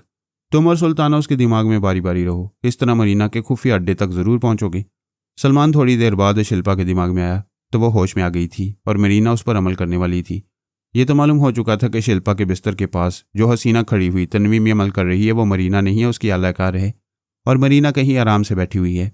वहां से शिल्पा के दिमाग में पहुंचकर तनवीमी अमल में मसरूफ हो गई है। खूब चक्कर चल रहा था। सोनिया की हिकमत अमली से मरीना अपने मकासद में बज़ाहिर कामयाब हो रही थी और कामयाबी की खुशफहमी में अपने लिए गड्ढा खोदती जा रही थी। अब ये यकीन हो चुका था कि शिल्पा जिस खुफिया अड्डे में पहुंचाई जाएगी वही मरीना की खुफिया रिहाइश का होगी। हैप्नोटिज्म का अमल हो गया। मरीना की डमी ने बिस्तर के पास आकर पारस को देखा। वो आंखें बंद के सोफे पर लेटा हुआ था। उसने दरवाजे के पास आकर देखा, उसका लॉक टूटा हुआ था। अब अंदर से बंद नहीं हो सकता था। वो दरवाज़ा खोलकर बाहर चली गई। पारस ने आंखें खोलकर देखा, शिल्पा बिस्तर पर सो रही थी। मरीना की आलाकार नजर नहीं आई। वो सोफे से उठकर बाथरूम में आया, वो वहां भी नहीं थी। इसने सोच के जरिए पुकारा, मरीना तुम कहाँ हो? उससे जवाब नहीं मिला। उसने सोचती हुई नजरों से शिल्पा को देखा, फिर तेजी से चलता हुआ बाहर आया। वो कॉरिडोर के आखिरी सिरे से चली आ रही थी। उसने पूछा, तुम कहाँ गई थी? वो बोली, हमारे कमरे का सिर्फ दरवाजे नहीं, टेलीफोन भी खराब है। मैंने नीचे काउंटर पर जाकर दूसरा कमरा लिया है। 712 नंबर का कमरा है, आओ। वो पारस का हाथ पकड़कर उधर जाना चाहती थी। उसने कहा, लेकिन उस कमरे में शिल्पा सो रही है। वो अभी खुद ही बेदार होकर चली जाएगी। सुबह तक अपनी रिहाइशगाह में छुप कर रहेगी, मगर मैं सुबह से पहले ही उसके दिमाग में जाऊंगी और उसे दिमागी तौर पर गायब करके तारीक कैद खाने में पहुंचा दूंगी। सलमान ऐसे वक्त पारस के पास आकर ये बातें सुन रहा था। उसने कहा, बेटे मैं सुबह तक शिल्पा के दिमाग में रहूंगा। आज मरीना का खुफिया अड्डा जरूर मालूम होगा। वो चला गया। पारस मरीना की आलायकार के साथ कमरा नंबर 712 में आया। वो आलायकार दरवाजे को अंदर से बंद करके उसके करीब आई, फिर उसके गले का हार बन गई। पारस ने पहले तो उसे बेदिली से कबूल किया, फिर यकबारगी चौंक गया। या हैरत, ये वही बदन था जो पहले गेस्ट रूम की तन्हाई में और इसके बाद कैद खाने की तारीकी में मिला था। वह थोड़ी देर पहले वाली आलायकार नहीं थी, हकीकतन मरीना थी। बात समझ में आ गई। मरीना ने अपने मोहतात तरीक़ेकार के मुताबिक इस होटल में पहले ही 2 कमरे बुक कराए थे। कमरा नंबर 707 में उसकी आलायकार आई थी और वो खुद कमरा नंबर 712 में बैठकर ख्याल ख्वानी करती रही। शिल्पा पर अमल करने के बाद जब यकीन हो गया कि अब कोई इधर नहीं आएगा, तो उसने अपनी आलायकार को वहां से रवाना कर दिया और कमरा नंबर 712 से निकलकर पारस से आ मिली। वह थोड़ी देर पहले बेदिली से कबूल करने वाला था, अब उसे दिल से कबूल करने लगा। एक तो इसलिए कि उस पर सचमुच दिल आ गया था, दूसरी ये कि वह सचमुच वही थी जिसे सोनिया शिकंजे में कसना चाहती थी। अब क्या देर थी। पारस गर्दन दबोच लेता तो वो ख्याल ख्वानी भूल जाती, लेकिन ये जल्दबाजी नुकसान भी पहुंचा सकती थी। बंदूक की गोली को कोई मुट्ठी में कैच नहीं कर सकता। मरीना अपनी जहानत भरी मक्कारी से गोली की तरह आर पार हो जाती, किसी के जिस्म में या हाथ में नहीं ठहरती। पहली बार मैंने और सलमान ने उसे पकड़ना चाहा, मगर वो बड़ी सफाई से हमें उल्लू बनाकर निकल गई। दूसरी बार पारस उसे पकड़ने वाला था, वो पारस को भी चक्कर में डालकर चली गई। तीसरी बार भी उसने उसे बेबस करके तारीक कैद खाने में पहुंचाया था। ऐसी जबरदस्त एहतियाती तदाबीर पर अमल करती थी कि सोनिया भी उसे अभी तक गिरफ्तार नहीं कर पाई थी। ऐसी सूरत में पारस जल्दबाजी नहीं करना चाहता था। अगर वह उसके खिलाफ कोई कदम उठाता और हमेशा की तरह वो बच निकलती, तो ये भेद खुल जाता कि वो मरीना का मामूल और ताबेदार नहीं है, उससे फ्रॉड कर रहा है। वो बड़े तहम्मुल से सलमान और सुल्ताना का इंतजार करने लगा। अपनी सोनिया मम्मा की तरह उसकी भी एक उंगली में ऐसी अंगूठी थी जिसके जरिए वो मरीना को एसाबी कमजोरी में मुब्तला कर सकता था, और ये उसी वक्त मुनासिब होता जब सलमान उसके कमजोर दिमाग पर कब्जा जमाने के लिए मौजूद होता। लेकिन वो नहीं था। उसे सुबह तक शिल्पा के दिमाग में आते जाते रहना था। शिल्पा इतनी अहम थी कि वो और सुल्ताना सुबह तक पारस के पास ना आती। उन्हें मालूम नहीं हो सकता था कि अब शिल्पा से ज्यादा वो लड़की अहम हो गई है जिसे वो मरीना की डमी समझकर चले गए थे, और उनके जाते ही किरदार बदल गए थे। बाजी पलट गई थी। बाजी यूं भी पलट रही थी कि पारस मरीना की कुर्बत से मदहोश हो रहा था। उसकी जिंदगी में कुछ चारा डालने वालियां और चाहने वालियां आई थी जिन्हें वो भूलता गया था। सिर्फ एक जोजो ऐसी थी जो बचपन से दिमाग में नक्श थी। उससे इतना गहरा लगाव और इतनी शदीद मोहब्बत थी कि उसकी एक आह पर वो अपनी जान दे सकता था। लेकिन नौजवानी के कुछ मुंह जोर तकाजे होते हैं। ये तकाजे केले के छिलके की तरह पांव तले आकर फिसलने पर मजबूर कर देते हैं। मरीना में ऐसी खूबियां थी जो पिछली खूबियों को भुला देती थी। वो कोई जादूगरनी थी, अपनी एक एक अदा से सैरज़दा कर देती थी। मुमलिकत तन्हाई में सिर्फ उसके हुस्न और शबाब का सिक्का चलता था। पारस सोचना और समझना चाहता था कि ये कैसी तिलिस्माती बला है जिसे छोड़ने को जी नहीं चाहता। जी चाहता है रात लंबी होती जाए और सुबह न हो। सुबह होगी तो सलमान अंकल पहुंच जाएंगे, इसे ट्रैप करेंगे। मरीना को फ्रॉड का इल्म होगा तो मोहब्बत नफरत में बदल जाएगी। फिर वो कभी इसकी तन्हाई में नहीं आएगी। कभी आएगी तो उसके हजूर पहले जैसी चाहत से अपनी जवानी चिकना चूर नहीं करेगी। वो उसे खोना नहीं चाहता था, कुछ ज्यादा ही बाउला हो गया था। मरीना होशो हवास में रहने की आदी थी। पारस की जहरीली कुर्बत के बावजूद उसे याद था कि सुबह से पहले शिल्पा को तारीक कैद खाने में पहुंचाना है। अगरचे जी चाहता था जहर का नशा कम ना हो, पड़ता रहे, मगर अक्ल कहती थी पारस तो अपने बस में है, कहाँ जाएगा, मैं फिर इसके करीब आ जाऊंगी। उठते हुए बोली, तुम आराम करो, मैं शिल्पा के पास जा रही हूँ। वो हाथ पकड़कर बोला, मुझे छोड़कर जा रही हो? उसने हंसते हुए कहा, सिर्फ दिमागी तौर पर जाऊंगी। वो हाथ छुड़ाकर बाथरूम के साथ वाले स्टोर रूम में गई जहां लिबास तब्दील किया जाता था। फिर 1 मिनट के अंदर ही स्टोर रूम से निकल आई। उसके हाथों में एक नाइटी थी। वो बोली, अभी रात के 2:30 बजे हैं, मैं 1 घंटे बाद भी शिल्पा के पास जा सकती हूँ। आओ, बालकोनी में खड़े होते हैं। वो पारस को देखते हुए मुस्कुराई, फिर इस अदा से अंदर गई कि पारस को भी उठकर जाना पड़ा। बस यूं ही जज्बात में आकर आदमी अकल से काम लेना छोड़ देता है। पारस को समझना चाहिए था कि रात के 2:30 बजे बालकनी में जाने का मकसद क्या है। पारस ने रात नहीं देखी, वक्त नहीं देखा, मरीना की अदाएं देखी और उसे हाथ से फिसलने का मौका दे दिया।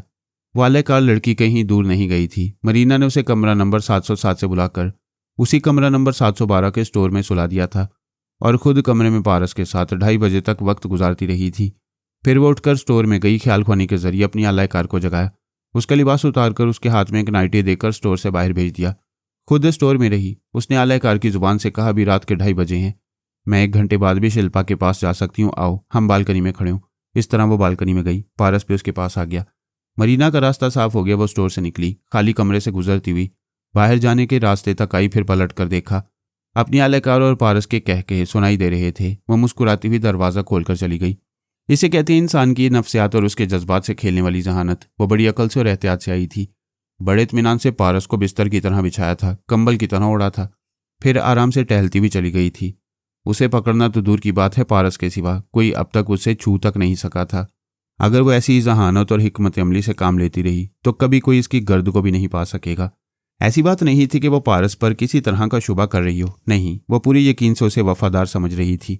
अलबत्ता उसने यह असूल बना लिया था कि किसी पर भरोसा नहीं करेगी, ना अपने बाप पर ना अपने यार पर।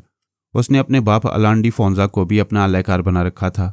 भाई के दिमाग पर भी कब्जा जमाकर उसे काम लेती थी। बाप और भाई को अपने किसी राज में शरीक नहीं करती थी। पारस को भी अपने किसी राज में शरीक ना करने की एक और वजह यह थी कि सोनिया के ख्याल ख्वानी करने वाले पारस के दिमाग में आते जाते होंगे। अगर वो किसी चालाकी से उसके चोर ख्यालात पढ़ते होंगे तो ये भी मालूम कर लेंगे कि मरीना उसे अपने किन राजों में शरीक करती है, और मरीना ऐसी गलती करना ही नहीं जानती थी। वो जा चुकी थी। पारस उसके साथ बालकनी में छेड़छाड़ कर रहा था। ऐसे ही वक्त वो बदन अजनबी सा लगा। वो उसे खींचकर कमरे में ले आया, फिर हैरानी से बोला, क्या तुम गिरगिट की तरह रंग बदलती हो? वो बोली, तुम्हारी इस बात का मतलब क्या हुआ? पारस ने सोचा, अगर वो असल की जगह डमी मरीना के आने की बात करेगा तो इस डमी के दिमाग में रहने वाली मरीना को यकीन हो जाएगा कि वो ताबेदार होने के बावजूद असल और नकल को छू कर और सूंघ कर पहचान लेता है। वह फौरन ही बात बनाते हुए बोला, मतलब ये कि पहले तुम मेरी आगोश में गुम थी, फिर शिल्पा के पास जाने के लिए मुझसे दूर हो गई। 1 मिनट के बाद ही तुमने फिर रंग बदला, शिल्पा के पास जाने का इरादा मुलतवी किया और इतनी रात को अपने साथ मुझे भी बालकनी में ले गई। ओ गॉड, इतनी देर ठंडी हवा में खड़े रहने से मुझे सर्दी लग रही है। आलाकार उसके करीब आई। वो बोला, 3 बजने वाले हैं, मुझे नींद आ रही है। ये कहकर वो बिस्तर पर गिर पड़ा। डमी उसके पास आकर बोली, ऐसी भी क्या बेमुरवती है कि मुझसे दिल भर गया है। वो बोला, मेरे दिमाग में आओ। दिमाग में? वो हिचकिचाते हुए बोली, मैं कैसे आऊँ? तुम मरीना हो, टेलीपैथी की शहजादी हो, फिर मुझसे पूछ रही हो कैसे आऊँ? हाँ, मेरे अंदर भी कोई यकीन दिलाता है कि मैं टेलीपैथी जानती हूँ। मेरे अंदर कोई बोलता है, बल्कि बोलती है, लेकिन मुझे मालूम नहीं कि दिमाग में कैसे जाती हैं। वो समझ गया कि मरीना अभी अपने आलाकार के अंदर नहीं है। उसने पूछा, तुम्हें कैसे मालूम हुआ कि तुम मरीना डी फोंजा हो? ये वही मेरे दिमाग में बोलने वाली कहती है। किसी के कहने से कुछ नहीं होता। वो तुम्हारे दिमाग में बोलने वाली खुद मरीना है। तुम्हें अपने पैदाइशी नाम और असली शख्सियत के मुतालिक मालूम होना चाहिए। यही मेरी शख्सियत है जिसे तुम देख रहे हो, और नाम वही मरीना है। उसी वक्त मरीना ने मुखातिब किया। वो 1 मिनट पहले आई थी और उनकी गुफ्तगू सुन रही थी। उसने पूछा, पारस, तुमने कैसे पहचाना कि मेरी डमी है? वो बोला, थोड़ी देर पहले कोई मेरे दिमाग में आना चाहता था। मैंने सांस रोककर तुम्हारी डमी से कहा कि मेरे दिमाग में आओ। मैं चाहता था तुम मेरे अंदर रहकर दूसरी टेलीपैथी जानने वाले की बातें सुनो, मगर डमी की जुबान से सुनकर हैरानी हुई कि यह ख्याल ख्वानी नहीं जानती है। हाँ, ना ख्याल ख्वानी जानती है, ना अपनी असलियत इसे मालूम है। यह हमेशा सहरज़दा रहती है और मेरे काम आती रहती है। इसका मतलब है तुम मेरी मोहब्बत का मजाक उड़ा रही हो। तुम इस डमी को मेरे पहलू में भेजकर मुझे धोखा देती रही हो। वो बिस्तर से उठकर जूते पहनते हुए बोला, अब मैं तुम्हारे बदन को छूने का ख्याल दिल से निकाल दूंगा। तुम ज़रूरत से ज़्यादा मोहतात हो। तुम्हें मुझ पर भरोसा नहीं है। तुम हमेशा मुझे अपनी डमी के चक्कर में डालती रहोगी। वो बोली, गुस्सा ना करो, मैं कसम खाकर कहती हूँ अभी 2:30 बजे तक ही तुम्हारे पास थी। मैं अपने हुस्न शबाब का एक एक ज़र्रा तुम्हें देकर आई थी। वो जाने के लिए उठ रहा था, फिर बैठकर बोला, अब मैं तुम्हारी बातों में नहीं आऊँगा। क्या ये बात अकल तस्लीम करेगी कि 2:30 बजे तक तुम मेरे पास थी, फिर मैं तुम्हारे साथ बालकनी में गया तो तुम असली से नकली बन गई?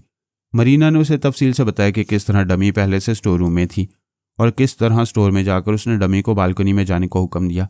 फिर पारस भी बालकनी में गया तो असली मरीना स्टोर से निकलकर इस कमरे से और होटल से चली गई। उसने पूछा, क्या तुम मुझे बताकर ऐसा नहीं कर सकती थी? सॉरी पारस, मैं तुम पर भरोसा करती हूँ, तुम्हारे लोगों पर नहीं करती। मैं तुम्हें अपना ये मंसूबा बताती और ऐसे वक्त तुम्हारे ख्याल ख्वानी करने वाले तुम्हारे अंदर आकर सुन लेते तो मैं होटल से निकल ना पाती। ठीक है, तुमने एहतियातन ऐसा किया, मैं नाराज़ नहीं हूँ, लेकिन ये तो सोचो, मेरे लोग इस वक्त भी आ सकते थे जब तुम मेरे पास थी। उन्हें तुम्हारी मौजूदगी का इल्म हो सकता था। हाँ, इसलिए तो मैंने पहले डमी को भेजा। जब यकीन हो गया कि मेरे लिए खतरा नहीं है तो मैं अपने पारस के पास आ गई।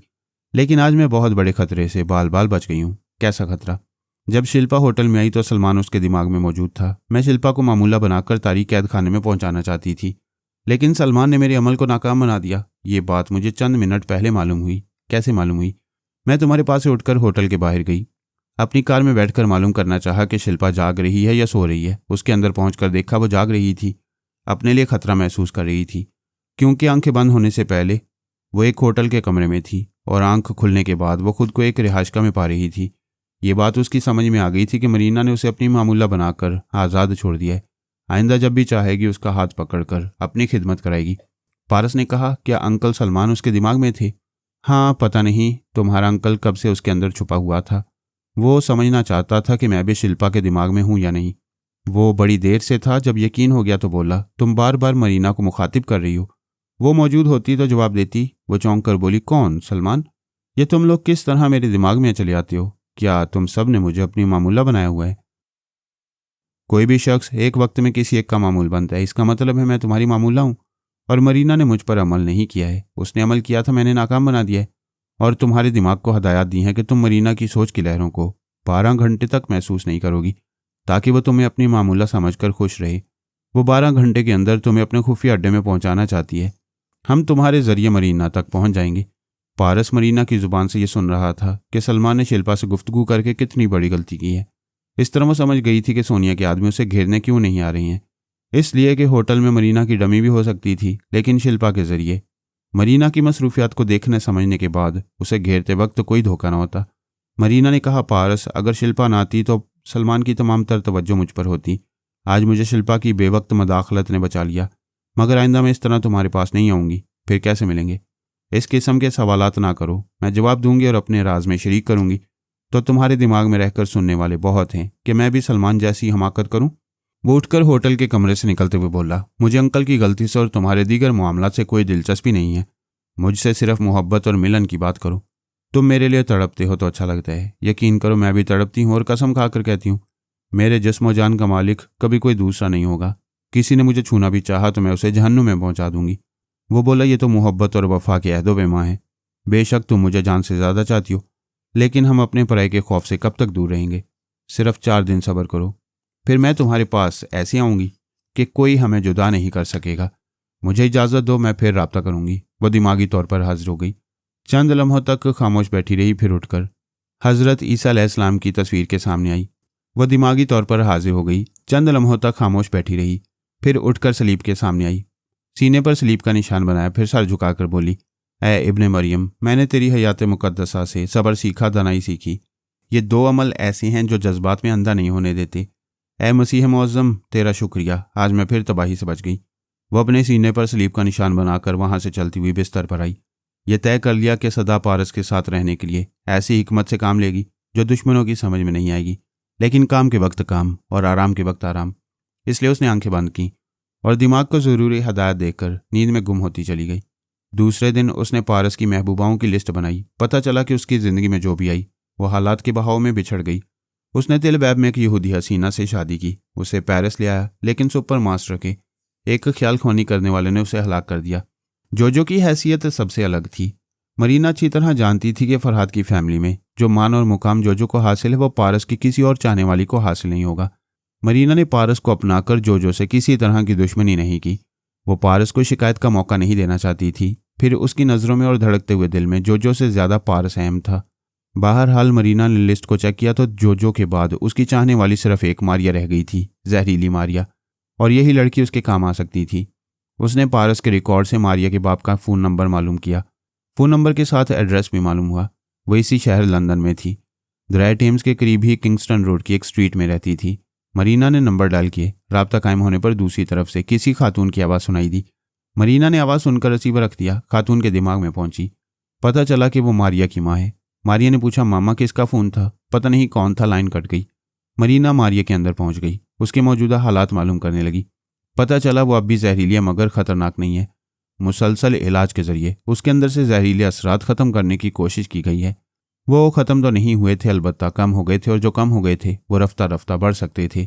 इसलिए हर 15 दिन में उसका मेडिकल चेकअप हुआ करता था। दूसरी अहम बात यह थी कि वो पहले जैसी वैसी नहीं थी। उसके वालिदैन ने उस पर बड़ी मेहनत की थी, बड़ी रकम खर्च की थी और उसे मुहज़्ज़ब बनाते रहे थे। अब उसे पहले की तरह गुस्सा नहीं आता था। वो हर बात पर नरमी से सोचती और समझती थी।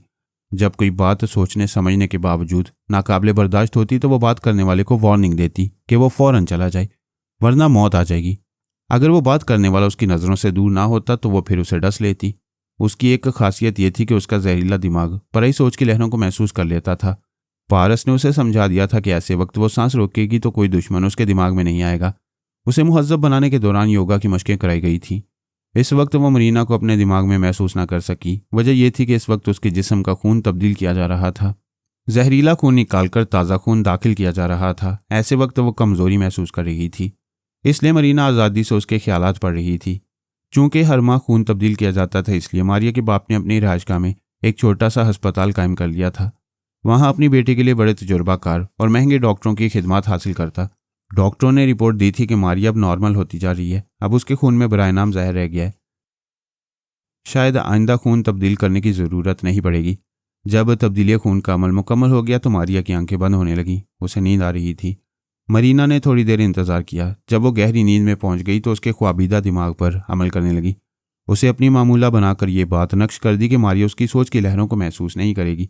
इस अमल से फारिग होकर वो अपनी जगह हाजिर हो गई। आइंदा वो ज़रा सी मेहनत के बाद मारिया की जगह ले सकती थी। हालात भी उसका साथ दे रहे थे। अगर वो मारिया की जगह लेती और उसका मेडिकल चेकअप होता तो डॉक्टरों को उसके खून में जहरीले असरात ना मिलते। और 2 डॉक्टर पहले ही कह चुके हैं कि आइंदा मारिया के जिस्म का खून तब्दील करने की ज़रूरत नहीं होगी। इस रिपोर्ट के पेश नज़र वो 100% मारिया साबित होने वाली थी। वो दिन गुजर गया, रात भी गुजर गई। दूसरी सुबह मारिया जॉगिंग के लिए अपनी रिहाइशगाह के सामने वाले मैदान में आई। थोड़ी देर बाद मरीना वहां पहुंच गई। वहां और भी जवान लड़के और लड़कियां थीं और बूढ़े भी चहलकदमी कर रहे थे। मरीना उसके साथ पंजों के बल आहिस्ता आहिस्ता दौड़ते हुए बोली, तुम बेहद हसीन हो। मारिया ने कहा, शुक्रिया, मगर तुम मुझसे ज़्यादा हसीन हो। मरीना ने पूछा, मैं तुम्हें किसी जगह नजर आती तो क्या तुम अपना ज़रूरी काम छोड़कर मुझसे मुलाकात करने के लिए आ जाती? मैं ज़रूरी काम ना छोड़ती, मगर दिल ही दिल में तुम्हारे बेपनाह हुस्न से मुतासिर ज़रूर होती। मरीना ने कहा, मैंने तुम्हारे लिए एक ज़रूरी काम छोड़ दिया है। मारिया दौड़ते दौड़ते रुक गई। ताज्जुब से बोली, क्या मेरे लिए? हाँ, मैं अभी इधर से अपनी कार में गुजर रही थी। तुम्हें देखा तो देखती रह गई। सीधी तुम्हारे पास चली आई। कैसे साबित नहीं होता कि तुम मुझसे ज़्यादा हसीन हो? मारिया हंसते हुए बोली, तुमने ऐसी दलील दी है कि मैं इनकार नहीं करूंगी, लेकिन तुम्हें भी मेरी एक बात से इनकार नहीं करना होगा। नहीं करूंगी। वो बात क्या है? अगर मैं खूबसूरत हूं तो तुम्हारा दिल मुझसे ज़्यादा खूबसूरत है। दोनों ने हंसते हुए मुसाफिया किया, एक दूसरे को अपना नाम बताया। यूं दोस्ती की इब्तदा हुई। दोनों के कद और जसामत में 19-20 का फ़र्क था। अगर मारिया की जगह मरीना आ जाती या मरीना की जगह मारिया आ जाती तो शायद पारस भी इस मामूली फ़र्क को समझ ना पाता। मरीना ने 2 रातों तक पारस से रब्ता नहीं किया। एक तो इसलिए कि वो 48 घंटों तक मारिया के मामले में मसरूफ़ रही। दूसरी ये कि वो जानबूझकर पारस से कतराती रही। उसके दिमाग में जाने से उसके बाजू में चले जाने को जी मचलता। उसने तीसरे दिन अपने चेहरे पर प्लास्टिक सर्जरी कराई, खुद को मारिया के रूप में ढाल लिया। उसने पारस से कहा था, सिर्फ 4 दिन सब्र करो, फिर हमें कोई जुदा नहीं कर सकेगा। वो 4 दिन से पहले तीसरे ही दिन मारिया बन गई थी। अब आखिरी मरहला रह गया था। मारिया को हमेशा के लिए ख़त्म कर देना था। वैसे तो यह आसान था। मरीना उसके दिमाग में जल्जले पैदा करके या उसकी सांस रोककर उसे हलाक कर सकती थी। लेकिन मसला यह था कि मारिया की लाश किसी को ना मिले ताकि दुनिया वाले मरीना को मारिया तस्लीम कर सकें। यह मरहला तय करने से पहले उसने पारस से रब्ता किया। उसे खुशखबरी सुनाना चाहती थी कि वह आज रात उससे मुलाकात करेगी। जब वो पारस के दिमाग में पहुंची तो वहां पहले ही सलमान मौजूद था। उससे पूछ रहा था कि मरीना आई थी। पारस ने जवाब दिया, नहीं, आज तीसरा दिन है और वो एक पल के लिए भी नहीं आई। आप तो जानते हैं अंकल, वो चुपचाप आती है तब भी मैं उसे महसूस करके अनजान बन जाता हूँ, लेकिन वो खामोशी से भी नहीं आई। पारस की इस बात ने उसे चौंका दिया कि वो उसकी सोच की लहरों को महसूस करके अनजान बन जाता है। इसका मतलब साफ था कि वो उसका मामूल और ताबेदार नहीं है, उसे अब तक उल्लू बनाता आ रहा है। यही तजुर्बात मरीना को सिखाते थे कि इंसान को अपनी किसी कामयाबी का भरपूर यकीन नहीं करना चाहिए। बाज़ कामयाबियों के पीछे नाकामियां छुपी होती हैं, जो किसी वक्त नाकाबिले तलाफी नुकसान की सूरत में ज़ाहिर होती हैं। वो बदस्तूर पारस के दिमाग में थी और समझ रही थी। इन लम्हात में पारस इसलिए उसे महसूस नहीं कर रहा है कि सलमान वहाँ पहले से मौजूद था। अगर एक ख्याल ख्वानी करने वाला मौजूद हो और उसके बाद दूसरा है तो उसकी सोच की लहरें महसूस नहीं की जाती। सलमान उसे पूछ रहा था, तुम्हारा क्या ख्याल है? मरीना ने इतनी तवील खामोशी क्यों इख्तियार की है? मैं क्या कह सकता हूँ। एक ख्याल आता है, कहीं वो बीमार ना हो या किसी हादसे का शिकार ना हो गई हो और मुझसे राब्ता कायम करने के काबिल ना रही हो, वरना वो मेरी दीवानी है। 1000 मसरूफियात के बावजूद मेरे पास ज़रूर आती। बाय द वे अंकल, आप उसके दिमाग में जाकर कुछ ना कुछ मालूम कर सकते हैं। अच्छी बात है, मैं अभी जाकर वापस आता हूँ। मरीना फ़ौरन ही दिमागी तौर पर हाजिर हो गई। चंद सेकंड के बाद पराई सोच की लहरों को महसूस करते ही उसने सांस रोक ली, फिर सांस लेने लगी। चंद लम्हों के बाद सलमान ने दिमाग में आते ही कहा, मैं सलमान हूँ, पारस के बारे में कुछ कहने आया हूँ। वो बोली, कुछ कहने से पहले सुन लो। मुझे 2 रोज़ पहले ही पारस का फ्रॉड मालूम हो गया था। वो मेरा मामूल नहीं है। कोई बात नहीं, मैं कोई बहुत बड़ा नुकसान उठाने से बच गई। आइंदा मैं उस फरेबी पर थूकने भी नहीं आऊँगी। जाओ, भाग जाओ। उसने सांस रोक ली। सलमान दिमाग से निकल गया। वो चंद लम्हों तक इंतज़ार करती रही। जब वो नहीं आया तो वो पारस के दिमाग में आ गई। सलमान वहाँ मौजूद था। उसे मरीना की बातें लफज ब लफज सुना रहा था। पारस ने ताज्जुब से कहा, मैं हैरान हूँ, हर तरह से मोहतात रहने के बावजूद मेरा फ्रॉड कैसे खुल गया। सलमान ने कहा, 2 रोज पहले मैं कभी तुमसे और कभी सिस्टर से बातें कर रहा था। जब मैं तुम्हारे पास आता था तो उस वक्त मरीना आई होगी। तुमने मेरी मौजूदगी के बायस उसकी सोच की लहरों को महसूस नहीं किया होगा। जी हाँ, मरीना ने ऐसे ही किसी मौके से फ़ायदा उठाया है। बहरहाल जो होना था वो हो गया। मरीना से जो बाजी जारी थी वो ख़त्म हो चुकी है। आइंदा वो मेरे करीब ही नहीं फटकेगी। अब ममा को ये बातें बता दें। सलमान चला गया। मरीना मौजूद रही। पारस ने पूछा, अंकल आप मौजूद हैं? उसे जवाब नहीं मिला। उसने पूछा, आप खामोश क्यों हैं? दूसरी बार भी जवाब ना मिला तो उसने सांस रोक ली। वो उसके दिमाग से निकलकर अपनी जगह हाजिर हो गई। अपनी खामोश हरकतों से मजीद तस्दीक कर ली कि पारस उसकी सोच की लहरों को महसूस करता रहा है और अब भी करता है। उसे गुस्सा आ रहा था और वो खुद को समझा रही थी, हमाकत मेरी है। मैं पारस को हासिल करके खुश हो गई थी। ये भूल गई थी कि वो फरहाद जैसे बदमाश का बेटा है और सोनिया से मक्कारियों की सनद ले रहा है। मुझे इस खानदान से दूर ही रहना चाहिए। उसने सोचने के दौरान आईना देखा तो खुद को मारिया के रूप में पाया। उसने पारस को हासिल करने के लिए ही ये रूप इख्तियार किया था। मंजिल करीब थी, बस एक ज़रा सा काम रह गया था। मारिया को हलाक करके उसकी लाश को कहीं छुपाना था। फिर पारस अपनी तमाम तर्जहानत और मक्कारियों के बावजूद ये पहचान ना पाता कि उसकी आगोश में मरीना है। वो उसे मारिया ही समझता रहता। बला से वो कुछ ना समझता, मगर मरीना के अरमान पूरे होते रहते। वैसे अब वो पहले जैसी दीवानी नहीं थी।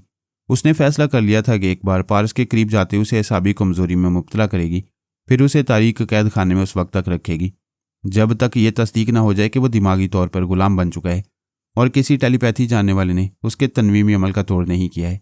वो अपने मंसूबे पर अमल करने के लिए आधी रात को मारिया के दिमाग में पहुंची। वो सो रही थी। मरीना की हदायत पर जाग गई। बिस्तर से उठकर गर्म लिबास और कैनवस शूज़ पहने, फिर ख्वाबगाह से बाहर आकर बंगले के मुख्तलिफ हिस्सों से गुजरते हुए किचन में आई। पिछला दरवाज़ा खोलकर पाएं बाग में पहुंची। अहाते का पिछला गेट मुकफ्फल था। वाहनी गेट पर चढ़कर दूसरी तरफ कूद गई। रिहायशगाह की पिछली गली वीरान थी। आगे कुछ फासले पर एक कार खड़ी हुई थी। उस कार की स्टीयरिंग सीट पर मरीना बैठी हुई थी। गली में अंधेरा था। उसने कार के अंदर भी तारीकी रखी थी क्योंकि मारिया की हमशक्ल बनी हुई थी और ये नहीं चाहती थी कि जाए वारदात तक पहुंचने से पहले असल मारिया अपनी डमी को देखे। असल मारिया चलती हुई कार के करीब आई। अगला दरवाज़ा खुला हुआ था। वो अगली सीट पर आकर बैठ गई। तब मरीना ने उसके दिमाग को आज़ाद छोड़ दिया। मारिया को यूं लगा जैसे नींद से बेदार हुई है। उसने चौंक कर अंधेरे में मारिया को देखा, फिर बोला। उसने चौंक कर अंधेरे में मरीना को देखा, फिर पूछा, मेरी दोस्त नैन्सी, मैं यहाँ कैसे आ गई? मरीना ने उससे दोस्ती करते वक्त अपना नाम नैन्सी बताया था और वह गहरे अंधेरे में उसे पहचान कर उसका नाम ले रही थी। मरीना ने हैरानी से पूछा, क्या तुम्हें अंधेरे में भी दिखाई देता है? नहीं, मैं तुम्हें सिर्फ महसूस कर रही हूँ। लेकिन तुमने ये कैसे जान लिया कि मैं तुम्हारी दोस्त नैन्सी हूँ? वास्ते वो बोली, मैंने तुम्हें बताया था कि मैं जहरीली हूँ। मेरी जहरीली हिस्स बता देती है कि जिसे मैंने रोशनी में कभी देखा था वो तारीकी में आया है। मैं अपने पारस को भी इसी तरह अंधेरे में पहचान लेती हूँ। मरीना ने चौंक कर पूछा, क्या तुम्हारा पारस भी किसी को अंधेरे में पहचान सकता है? ज़रूर, क्यों नहीं। हम दोनों जहरीले हैं। हम दोनों की फितरत एक है। मरीना का कलेजा धक से रह गया। चश्मे ज़दन में यह वाजे हो गया कि पारस होटल के 707 और 712 नंबर के कमरों में असल मरीना और उसकी डमी को साफ तौर से पहचानता रहा। जैसे अभी मारिया चेहरा देखे बगैर, आवाज़ सुने बगैर मरीना को पहचान गई थी, वो मक्कार भी पहचान कर अनजान बना रहा। उसने शदीद हैरानी और परेशानी से सोचा, ओ गॉड, ये फरहाद का बच्चा है या शैतान का बच्चा? मैं फिर एक बार धोखा खाते खाते बच गई हूँ। नहीं, अब धोखा नहीं खाऊंगी। कोई कदम उठाने से पहले 1000 बार सोचूंगी। अगर मैंने मारिया को हलाक किया तो हो सकता है उसकी हलाकत मेरी हलाकत का सबब बन जाए। मुझे सांपों की मन गढ़ंत कहानी पर यकीन तो नहीं है, मगर ये सब कहते हैं कि नागिन को मारो तो नाग पीछा नहीं छोड़ता। नहीं, अब मैं पारस को अपने पीछे नहीं लगाऊंगी। ये सोचकर उसने मारिया के दिमाग पर कब्जा जमाकर उसे कार से बाहर भेज दिया। दरवाजे को बंद किया, फिर कार स्टार्ट करके वहां से आगे बढ़ गई। पीछे से मारिया की आवाज़ आ रही थी, नैन्सी गाड़ी रोको, ये तो मुझे कहाँ छोड़कर जा रही हो? वो कार की रफ्तार बढ़ाती हुई दूर निकल गई। उसके दिमाग में आंधी सी चल रही थी। वो तेजी से हिसाब कर रही थी कि पारस की पहली मुलाकात से लेकर अब तक वो कितनी बार सोनिया के शिकंजे में फंसते फंसते रह गई। अब तक मुकद्दर से बचती रही, फिर भी अकल नहीं आई। पारस को अपना ताबेदार समझती रही, फिर भेद खुला कि पारस को ताबेदार बनाना मुश्किल नहीं, नामुमकिन है। इसके बाद भी खुशफहमी थी कि मारिया के रूप में करीब जाकर उसे साबी कमजोरी में मुब्तला करेगी, फिर एक बार उसे गुलाम बनाएगी। लेकिन तकदीर ने फिर उसका साथ दिया। मारिया की जुबान से पता चला कि आइंदा एक बार भी पारस के करीब जाएगी तो उसकी असलियत पहचान लेगा। दाना लोग सांप के करीब नहीं जाते। उसने दानाई से आखिरी फैसला किया कि वो अपनी जवानी को आग लगा देगी, मगर भूलकर भी पारस के करीब से नहीं गुजरेगी। हेलीकॉप्टर की तबाही का मंजर काबिल दीद भी था और दीद के काबिल नहीं भी था। ऐसी तबाही आंखों से देखी नहीं जाती, देखने वाले आंखें बंद कर लेते हैं। वह धमाका इतना जबरदस्त था कि सानी और अली का हेलीकॉप्टर भी डगमगा गया था। दोनों ने लपक कर खिड़की के पार देखा। दूर कोई 3-4 फर्लांग के फासले पर एक हेलीकॉप्टर गिरकर तबाह हो गया था। उससे निकलने वाली आग ऐसी थी जैसे जहन्नुम के शोले भड़क रहे हों। उनके पायलट ने फौरन ही अपने हेलीकॉप्टर का रुख फेर दिया था। तबाह होने वाले हेलीकॉप्टर से दूर जाते हुए लासा एयरपोर्ट के कंट्रोल टावर से राब्ता कर रहा था। वहां से जो रिपोर्ट मौसूल हुई उसके मुताबिक किस्सा यूं था कि जिन ममालिक की हसीनाओं को अगवा करके महल के तहखाने में रखा गया था, उन ममालिक के नुमाइंदे, प्रेस रिपोर्टर और फोटोग्राफर तैयारों और हेलीकॉप्टरों के जरिए शहर लासा पहुंच रहे थे। ऐसा ही कोई हेलीकॉप्टर किसी फनी खराबी के बायस हादसे का शिकार हो गया था। जो शख्स नया दुलाई लामा बनने वाला था वो सानी और अली का बेहद एहसानमंद और अकीदतमंद था। उसने सिर्फ ये देखा था कि उसके मौसिनों का हेलीकॉप्टर दूर पहाड़ी की तरफ जा रहा है। इसके बाद उसने दोनों हाथ जोड़कर अकीदत से सर को झुका लिया था, आंखें बंद कर ली थीं। आंखें चंद सातों के लिए भी बंद हों तो इन चंद सातों में दुनिया का नक्शा बदल जाता है, हालात करवट बदल लेते हैं, वाक़यात बदल जाती हैं। वो अकीदतमंद आंखें बंद रखने के दौरान ये नहीं देख सका था कि सानी और अली का हेलीकॉप्टर दूसरी सिमत जा चुका था और तीसरी सिमत से एक और गैर मुल्की हेलीकॉप्टर आ रहा था जो बाद में हादसे का शिकार हो गया। जब उसने आंखें खोलकर सर उठाकर देखा तो यकीन नहीं आया कि वह हेलीकॉप्टर तबाह हो गया है और उसके दोनों मौसिन मारे गए हैं। लेकिन उसे सासान डोगरा की ज़बरदस्त जादुई कुव्वतों का यकीन था और ये यकीन उसके दिमाग में चीख रहा था कि उस जालिम जादूगर ने अपने शैतानी अमल से हेलीकॉप्टर को तबाह किया है और उसके मौसिनों को मार डाला है। उसने तड़प कर चीख चीख कर पहली बार सासान डोगरा को गालियां दी, फिर चकराकर जमीन पर गिर पड़ा। बेचारा अकीदतमंद इससे ज्यादा कर भी क्या सकता था। लासा एयरपोर्ट में खलबली मची हुई थी। हादसे का शिकार होने वाले हेलीकॉप्टर की तबाही के असबाब का अंदाजा करने के लिए एक हेलीकॉप्टर में अमदादी टीम रवाना हो चुकी थी।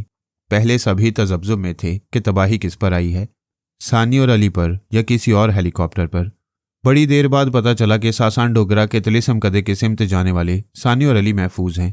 हिमालय की तराई में गार के अंदर तिलिस्म कदे की भूल भुलैयों में धुएं और दलदल की राह गुजर थी। उस दलदल के पार 6.5 फुट कद का सासान डोगरा एक शैतानी खोपड़ी के सामने खड़ा। उस खोपड़ी की आंखों में उस हेलीकॉप्टर को दिख रहा था जिसके पर खच्चे उड़ गए थे और जो शोलों में इस कदर घिर गया था कि वहां से सानी और अली जिंदा नहीं निकल सकते थे। वो भी इसी खुशफहमी में था कि सानी और अली का हेलीकॉप्टर तबाह हो गया है। उसके काले अमल के मुताबिक पहाड़ी की सिमत जाने वाले हेलीकॉप्टर को तबाह होना चाहिए था। उसने अपना अमल मुकम्मल करने के बाद शैतान के सामने सर झुकाया था और आंखें बंद करके मंत्रों का जाप करता रहा था। जब हेलीकॉप्टर के तबाह होने का धमाका सुनाई दिया तो उसने आंखें खोलकर शैतान की आंखों में देखा। वहां शहर लासा की पहाड़ी के पीछे वो हेलीकॉप्टर तबाह होता नजर आया।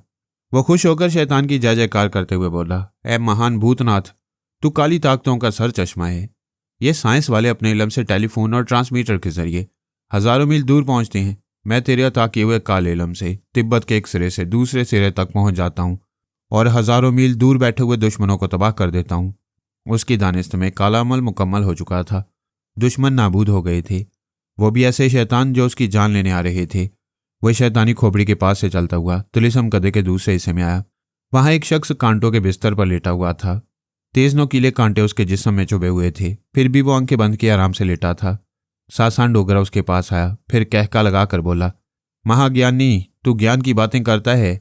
तूने कहा था अली नाम का एक छोकरा मेरी मौत बनकर आ रहा है। उस छोकरे में इतनी पाकीज़गी है कि वो पाकीज़गी मेरे काले जादू की गलाजत को इस तिलिस्म कदे के साथ तबाह कर देगी। कांटों के बिस्तर पर लेटे हुए महाज्ञानी ने आंखें खोल दी, उसे घूर कर देखा, फिर कहा, मुझे आज़ाद कर दे सासान डोगरा। आखिर तू मुझे कब तक काले अमल में जकड़ कर रखेगा? बेहतर है अपनी जिंदगी में मुझे आज़ाद कर दे। मेरे जिस्म से काले अमल के ये कांटे निकाल दे, वरना तेरी मौत के बाद मुझे आज़ादी मिलने ही वाली है। हरगिज़ नहीं। वो पांव पटक कर धप धप की आवाज़ के साथ इधर उधर चलते हुए बोला, ना मुझे मौत आएगी ना तू आज़ाद होगा। जो मेरी मौत लाने वाला था वो फना हो चुका है। सासान डोगरा, तेरी आंखों ने जो देखा गलत देखा, वो जिंदा है। तू झूठ बोलता है। ज्ञानी अपने ज्ञान से बोलता है और ज्ञान कभी गलत नहीं होता। मेरे जिस्म से एक कांटा निकाल कर तस्दीक कर ले। वो महाज्ञानी के करीब आया, फिर उसके जिस्म से एक कांटे को बाहर खींच लिया। महाज्ञानी ने कहा, देख, इस कांटे में मेरे बदन का खून नहीं है। इसका मतलब है उन दोनों का खून नहीं हुआ है। वो पांव पटक कर बोला, ये कैसे हो सकता है? मेरे शैतान गुरु ने मुझसे झूठ कहा है। तूने शैतान की आंख में एक हेलीकॉप्टर को तबाह होते देखा। मगर आंखें बंद करके मंत्र पढ़ते वक्त ये ना देख सका कि उन दोनों का हेलीकॉप्टर दूसरी सिमत चला गया था और दूसरा हेलीकॉप्टर जादुई अमल की जद में आकर तबाह हो गया था। वह गुस्से में दोनों हाथ उठाकर गरजने लगा, ये क्या हो गया, ये कैसे हो गया? मैं उन्हें तबाह करने के लिए 13 दिनों तक एक पैर पर खड़ा रहकर मंत्रों का जाप करता रहा। मेरे एक काले अमल से उन्हें मरना ही मरना था, फिर वो कैसे बच गई? उसने कांटों के बिस्तर पर देखते हुए कहा, बोल महाज्ञानी, वो कैसे बच गया? वो बोला, ये ज्ञानी उसी वक्त राज की बात बताता है जब तू मेरे जिस्म से कांटा निकालता है। ये कांटे एक एक करके निकलते जा रहे हैं। जब तमाम कांटे निकल जाएंगे तो मैं आज़ाद हो जाऊंगा। सासान डोगरा ने कहा, तू बहुत चालाक बनता है। मैं तेरे बदन से आखिरी कांटा निकलने नहीं दूंगा, तुझे मेरे जादू से रिहाई नहीं मिलेगी। फिर उसने एक कांटा निकाल कर पूछा, बोल वो कैसे बच गई?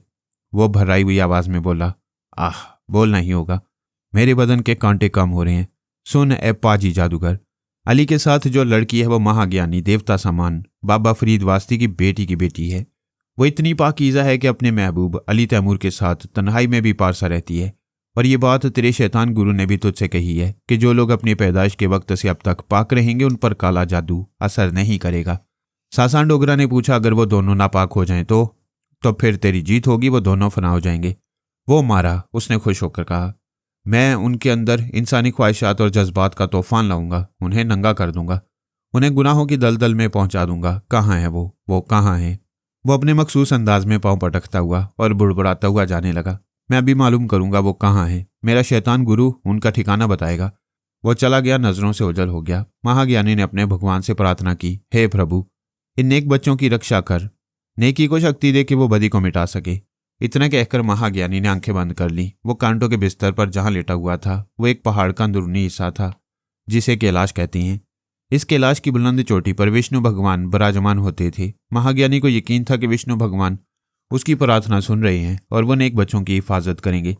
दुनिया का हर इंसान अपने मजहबी कीदे के मुताबिक नेकी की सलामती और बदी की तबाही की दुआएं मांगता है। मजहब सैकड़ों होती है मगर दुआ एक होती है, इसीलिए अब तक नेकी जिंदा है। सानी और अली हेलीकॉप्टर से उतर गई। वो पार्लिंग जंगबू जियांग दरिया की साहली आबादी के करीब थे। यह दरिया मगरिब से मशरिक की तरफ बहता है, जुनूब की तरफ मुड़कर हिंदुस्तान और बांग्लादेश में दाखिल होता है और दरिया बरहमपुत्रा कहलाता है। सानी और अली की मंजिल करीब थी। दरिया के दूसरी तरफ शहर ग्यांग तसी था। इस शहर के पीछे हिमालय पहाड़ का सिलसिला था। वहां से 29,028 फुट बुलंद माउंट एवरेस्ट की चोटी नजर आती थी। बस्ती के कितने ही लोग हेलीकॉप्टर को देखकर इधर चले आए थे और सानी और अली को सवालिया नजरों से देख रहे थे। हेलीकॉप्टर का इंजन बंद करने के बाद पायलट भी उतर आया। बस्ती के मुखिया ने आगे बढ़कर कहा, आप हमारे मेहमान हैं, घर चलें, हमारे साथ भोजन करें। ये बातें वो टूटी फूटी हिंदी जुबान में कर रहा था। सानी ने उसकी मुकामी भाषा में कहा, हम तुम्हारी जुबान जानते हैं, फिलहाल हम बस्ती में नहीं जाएंगे। वह हैरानी से बोला, आप हमारी भाषा बोल रही हैं? आपने हमारा मान बढ़ा दिया। आखिर आप लोग बस्ती में क्यों नहीं आना चाहते? अली ने कहा, हमें ज़रूरी काम है। क्या उस पार जाना है? हाँ, हम ग्यांग तसी शहर जाएंगे। क्या किसी से मिलना चाहते हैं? हाँ, सुना है सासान डोगरा के बीवी बच्चे इस शहर में रहते हैं। बस्ती वाले सासान डोगरा का नाम सुनकर पीछे हट गए। मुखिया ने कहा, सासान डोगरा की जय, वो तमाम जादूगरों का गुरु घंटाल है। तुम उसके बीवी बच्चों से क्यों मिलना चाहते हो? सुना है वो गुरु घंटाल किसी से नहीं मिलता, हमने सोचा उसके बच्चों से ही मिल लें। क्या तुम हमें उनके घर तक पहुंचाओगे? वो दोनों हाथों से अपने कान पकड़ते हुए बोला, कोई उनके महल के सामने नहीं जाता। वो हमें अपनी खिदमत के लिए बुलाते हैं तो हम जाते हैं, वरना दूर ही रहते हैं। इस शहर में सोने के कलश वाला एक ही महल है, तुम उसे दूर से पहचान लोगे, मेरा साथ जाना जरूरी नहीं। सानी और अली फिर हेलीकॉप्टर में सवार हो गए। दोपहर के 2 बजे वो दरिया के उस पार शहर ग्यांग तसी पहुंचे। चूंकि वो सासान डोगरा से टक्कर लेने के लिए वहां पहुंचे थे, इसलिए तिब्बत की सरकार उनसे ताउन नहीं कर रही थी। अलबत्ता जमहूरिया चीन का एक नुमाइंदा उनके लिए कार ले आया। अली ने कार में बैठते हुए कहा, हमें किसी अच्छे से होटल में छोड़ दें। नुमाइंदे ने कहा, हमारे सफारत खाने की तरफ से आपकी रिहाइश का इंतजाम है। सासान डोगरा के बीवी बच्चे बड़े मगरूर हैं, दूसरों को कमतर समझते हैं, लेकिन हमारी हुकूमत से कुछ मरूब हैं। मैंने अभी लंच पर उन्हें बुलाया है, आपको कोई एतराज़ है? जी नहीं, हम उनसे ज़रूर मिलेंगे। एक बंगले के सामने कार रुक गई। जमहूरिया चीन के सफ़ीर साहब ने उनका इस्तकबाल किया। अली और सानी से मुसाफिया करते हुए कहा, मुझे यकीन नहीं आ रहा है कि मैं फरहाद अली तैमूर के बच्चों से हाथ मिला रहा हूँ। सानी ने कहा, अजीम जमहूरिया चीन के सफ़ीर से हाथ मिलाते हुए हम भी फ़ख्र महसूस कर रहे हैं। अली ने कहा, जो पाकिस्तान का दोस्त है हम उसके दोस्त हैं, हमारी ये मुलाकात यादगार रहेगी। वो बातें करते हुए ड्राइंग रूम में आए। सफ़ीर साहब ने कहा, मुझे तुम दोनों से मिलकर जितनी खुशी हो रही है उतना ही खौफ आ रहा है। सासान डोगरा बहुत ही जलील जादूगर है। वो आज तक कानून की गिरफ्त में नहीं आया, कमबख्त कभी नज़र भी नहीं आता। मुझे तुम दोनों की बड़ी फिक्र है।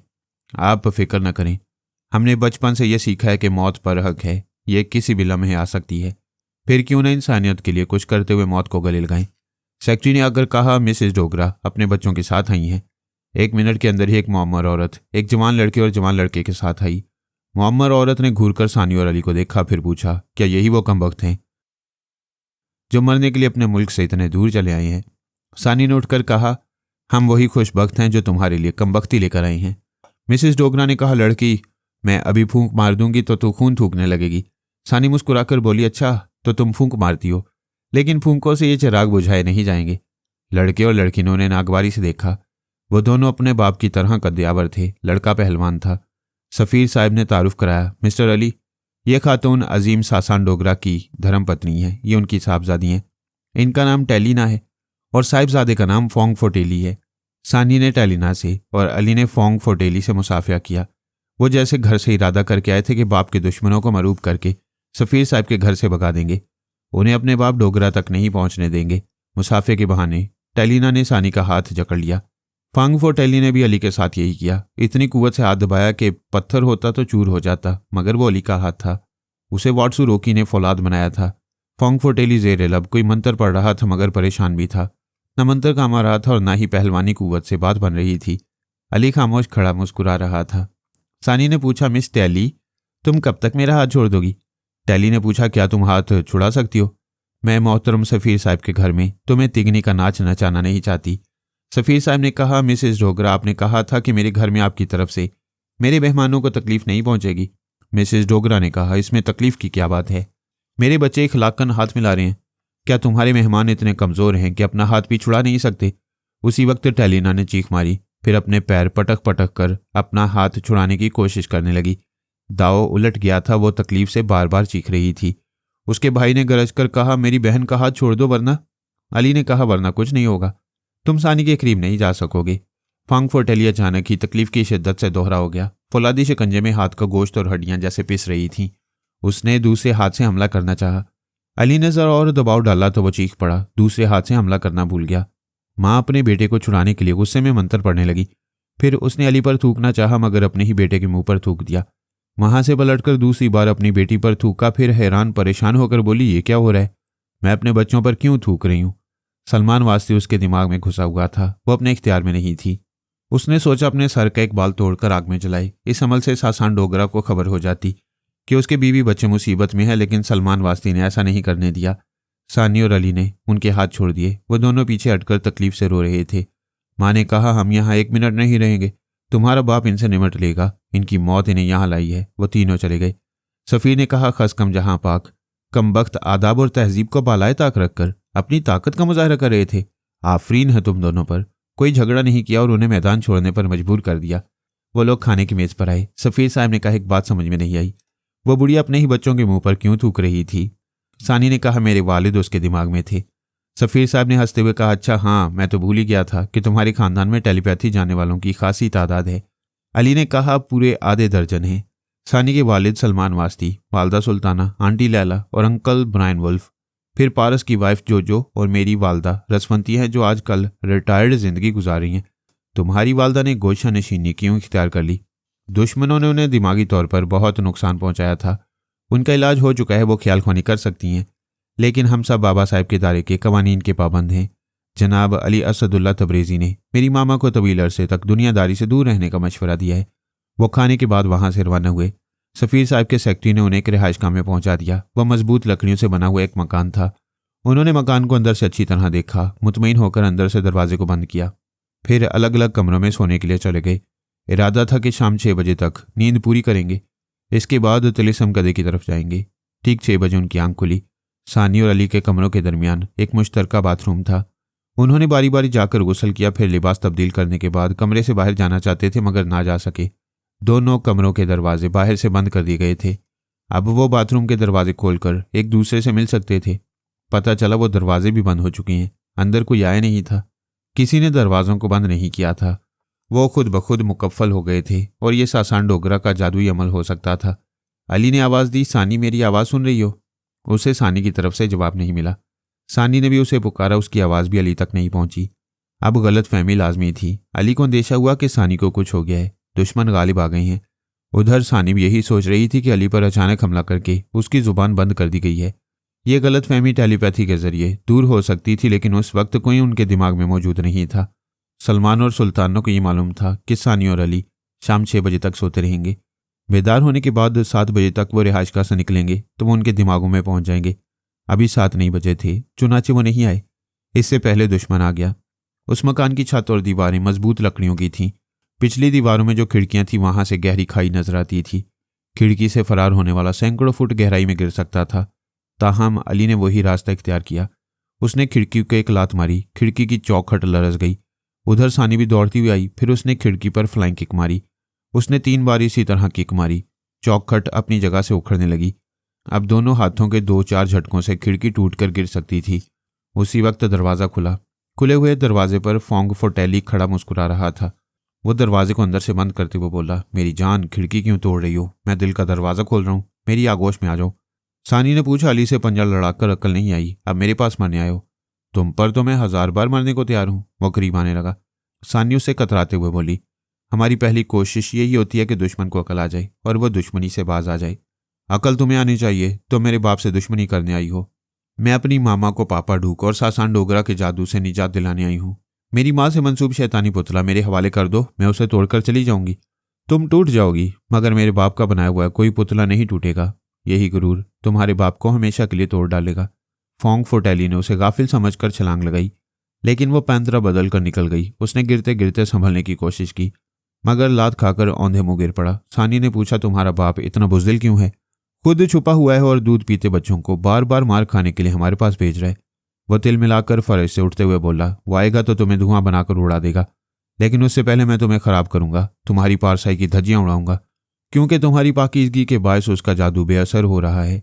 वो उसे फिर पकड़ने के लिए आगे बढ़ा, मगर हवा आखिर हवा होती है, न मुट्ठी में आती है न बाजुओं में कैद होती है। उसने सोनिया से तरबियत हासिल की थी और पौमी से जिम्नास्टिक के करतब सीखे थे। ऐसे ऐसे करतब दिखाती हुई उसके पास से गुजरती थी कि वह चकरा कर रह जाता था। समझ में नहीं आता था किधर से जाए और किधर से पकड़े। उस अय्याश ने पहली बार ऐसी जवानी देखी थी जो हाथ आते आते हवा हो जाती थी। ये मर्द को गुस्सा दिलाने वाली बात थी, और वह तरह तरह से गुस्सा दिला रही थी ताकि दुश्मन अकल से पैदल हो जाए। आखिर वो पैदल हो गया। उसने गुस्से से पागल होकर ये नहीं देखा कि वो कहाँ खड़ी हुई है। उसने अचानक ही फिजा में छलांग लगाई, फिर जैसे उड़ता हुआ फ्लाइंग किक मारने आया। सानी ने फौरन ही झुकते हुए दोनों हाथों से उसे और आगे उछाल दिया। वो पहलवान पूरे वजन के साथ खिड़की से टकराया, फिर खिड़की को तोड़ता हुआ उस पार चला गया। फलक शगाफ चीख सुनाई दी। सानी ने झांक कर देखा, वो सैकड़ों फुट गहराई में जा रहा था और उसकी चीखें डूबती जा रही थी। फिर खामोशी छा गई। वो दौड़ती हुई दरवाज़ा खोलकर बाहर आई। अली के कमरे का दरवाज़ा खुला हुआ था। कमरे में सासान डोगरा की बेटी टैली टूटी हुई खिड़की से झांक कर देख रही थी। अली कह रहा था, तुम्हारा भाई सानी के कमरे से बाहर पार्सल हो गया है, तुम्हारा क्या इरादा है? वो अली की तरफ बढ़ती हुई बोली, मुझे एक बार आगोश में ले लो, जवानी का नशा उतार दो, फिर मैं चली जाऊंगी।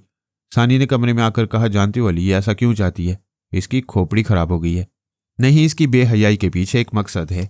मेरी और तुम्हारी पाकीज़गी के बायस इसके बाप का जादू बेअसर हो रहा है। बाप ने बेटी को तुम्हारे पास और बेटे को मेरे पास भेजा था। ये बात है तो जरा इसे फेंक कर बताओ, तुम खिड़की से बाहर कचरा कैसे फेंकती हो? टैली चीख मारकर पीछे हट गई। कार में सर हिलाकर बोली, नहीं, मैं मरना नहीं चाहती, मुझे जाने दो। अली ने अपना बैग उठाकर कहा, तुम्हारे बाप ने जादू से हमें अलग अलग कमरे में बंद किया था। मैं तुम्हें यहाँ बंद करके जा रहा हूँ। जाना चाहोगी तो इस टूटी हुई खिड़की से ही रास्ता मिलेगा।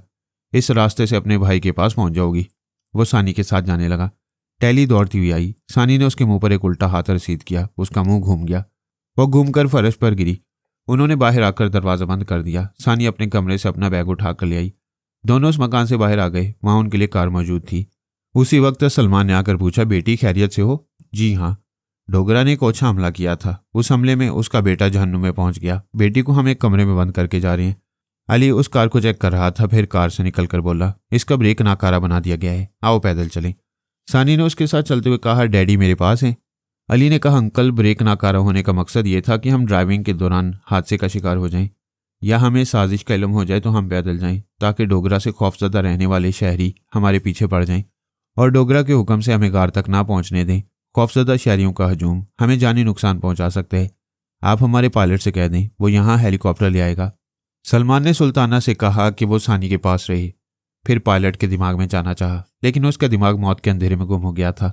सलमान ने अली के पास आकर कहा, खसियानी बिल्ली खंबा नोचती है, तुम लोगों पर जादू ना चला तो जादूगर ने पायलट को मार डाला है, जरा इंतजार करो, शहर में ना जाना, मैं अभी हेलीकॉप्टर लाता हूँ।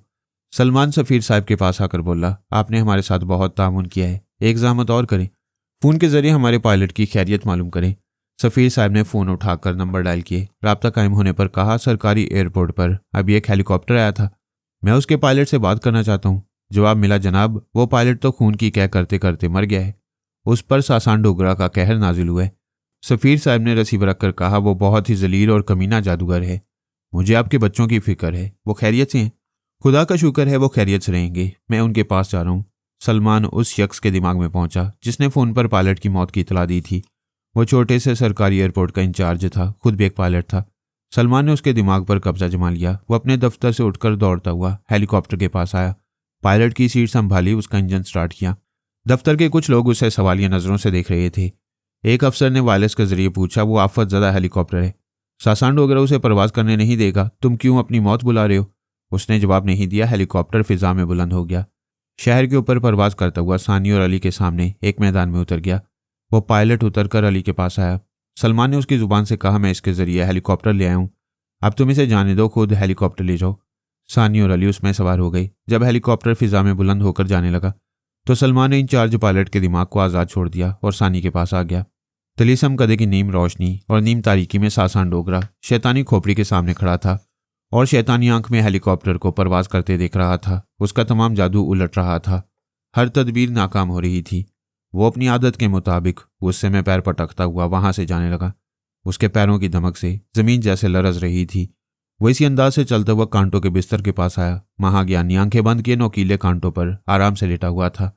सासान डोगरा ने कहा, महाज्ञानी तू ज्ञान की बातें करता है, तूने सच कहा था, वो दोनों जब तक पारसा और पाकीज़ा रहेंगे मेरा जादू उन पर बेअसर होता रहेगा। मैं नाकाम हो रहा हूँ, मेरा जवान बेटा मारा गया है, वो दोनों मौत बनकर इधर आ रहे हैं, मुझे बता, अपने ज्ञान से कोई तदबीर बता, मैं उनका रास्ता कैसे रोक सकता हूँ?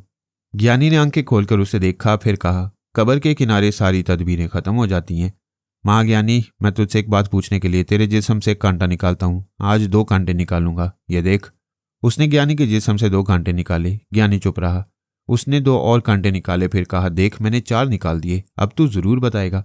ज्ञानी ने कहा, आह, एक एक करके सब कांटे निकल रहे हैं, आखिरी कांटा वो निकालेगी। वो कौन?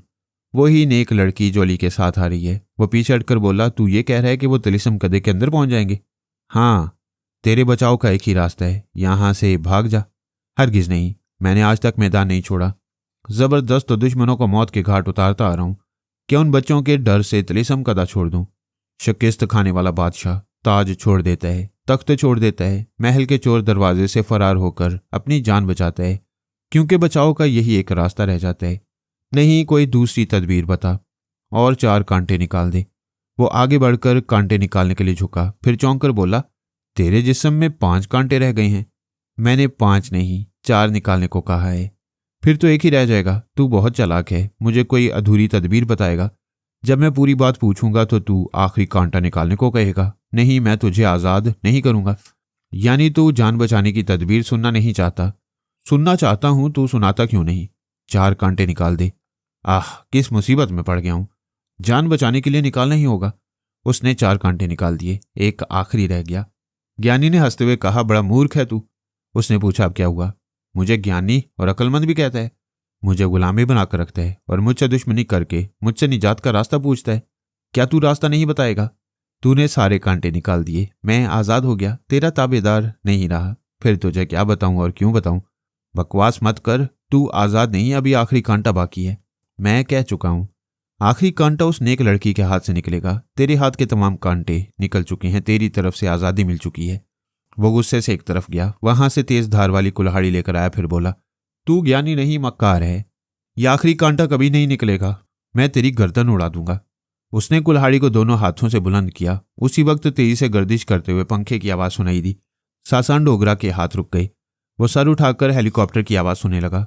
यूं लग रहा था मौत सर पर मंडला रही है। उसके हाथों से कुल्हाड़ी छूटकर गिर पड़ी। वो ज्ञानी को भूल गया। वहां से भागता हुआ शैतान की खोपड़ी के सामने आया, जल्दी जल्दी मंत्र पढ़ने लगा।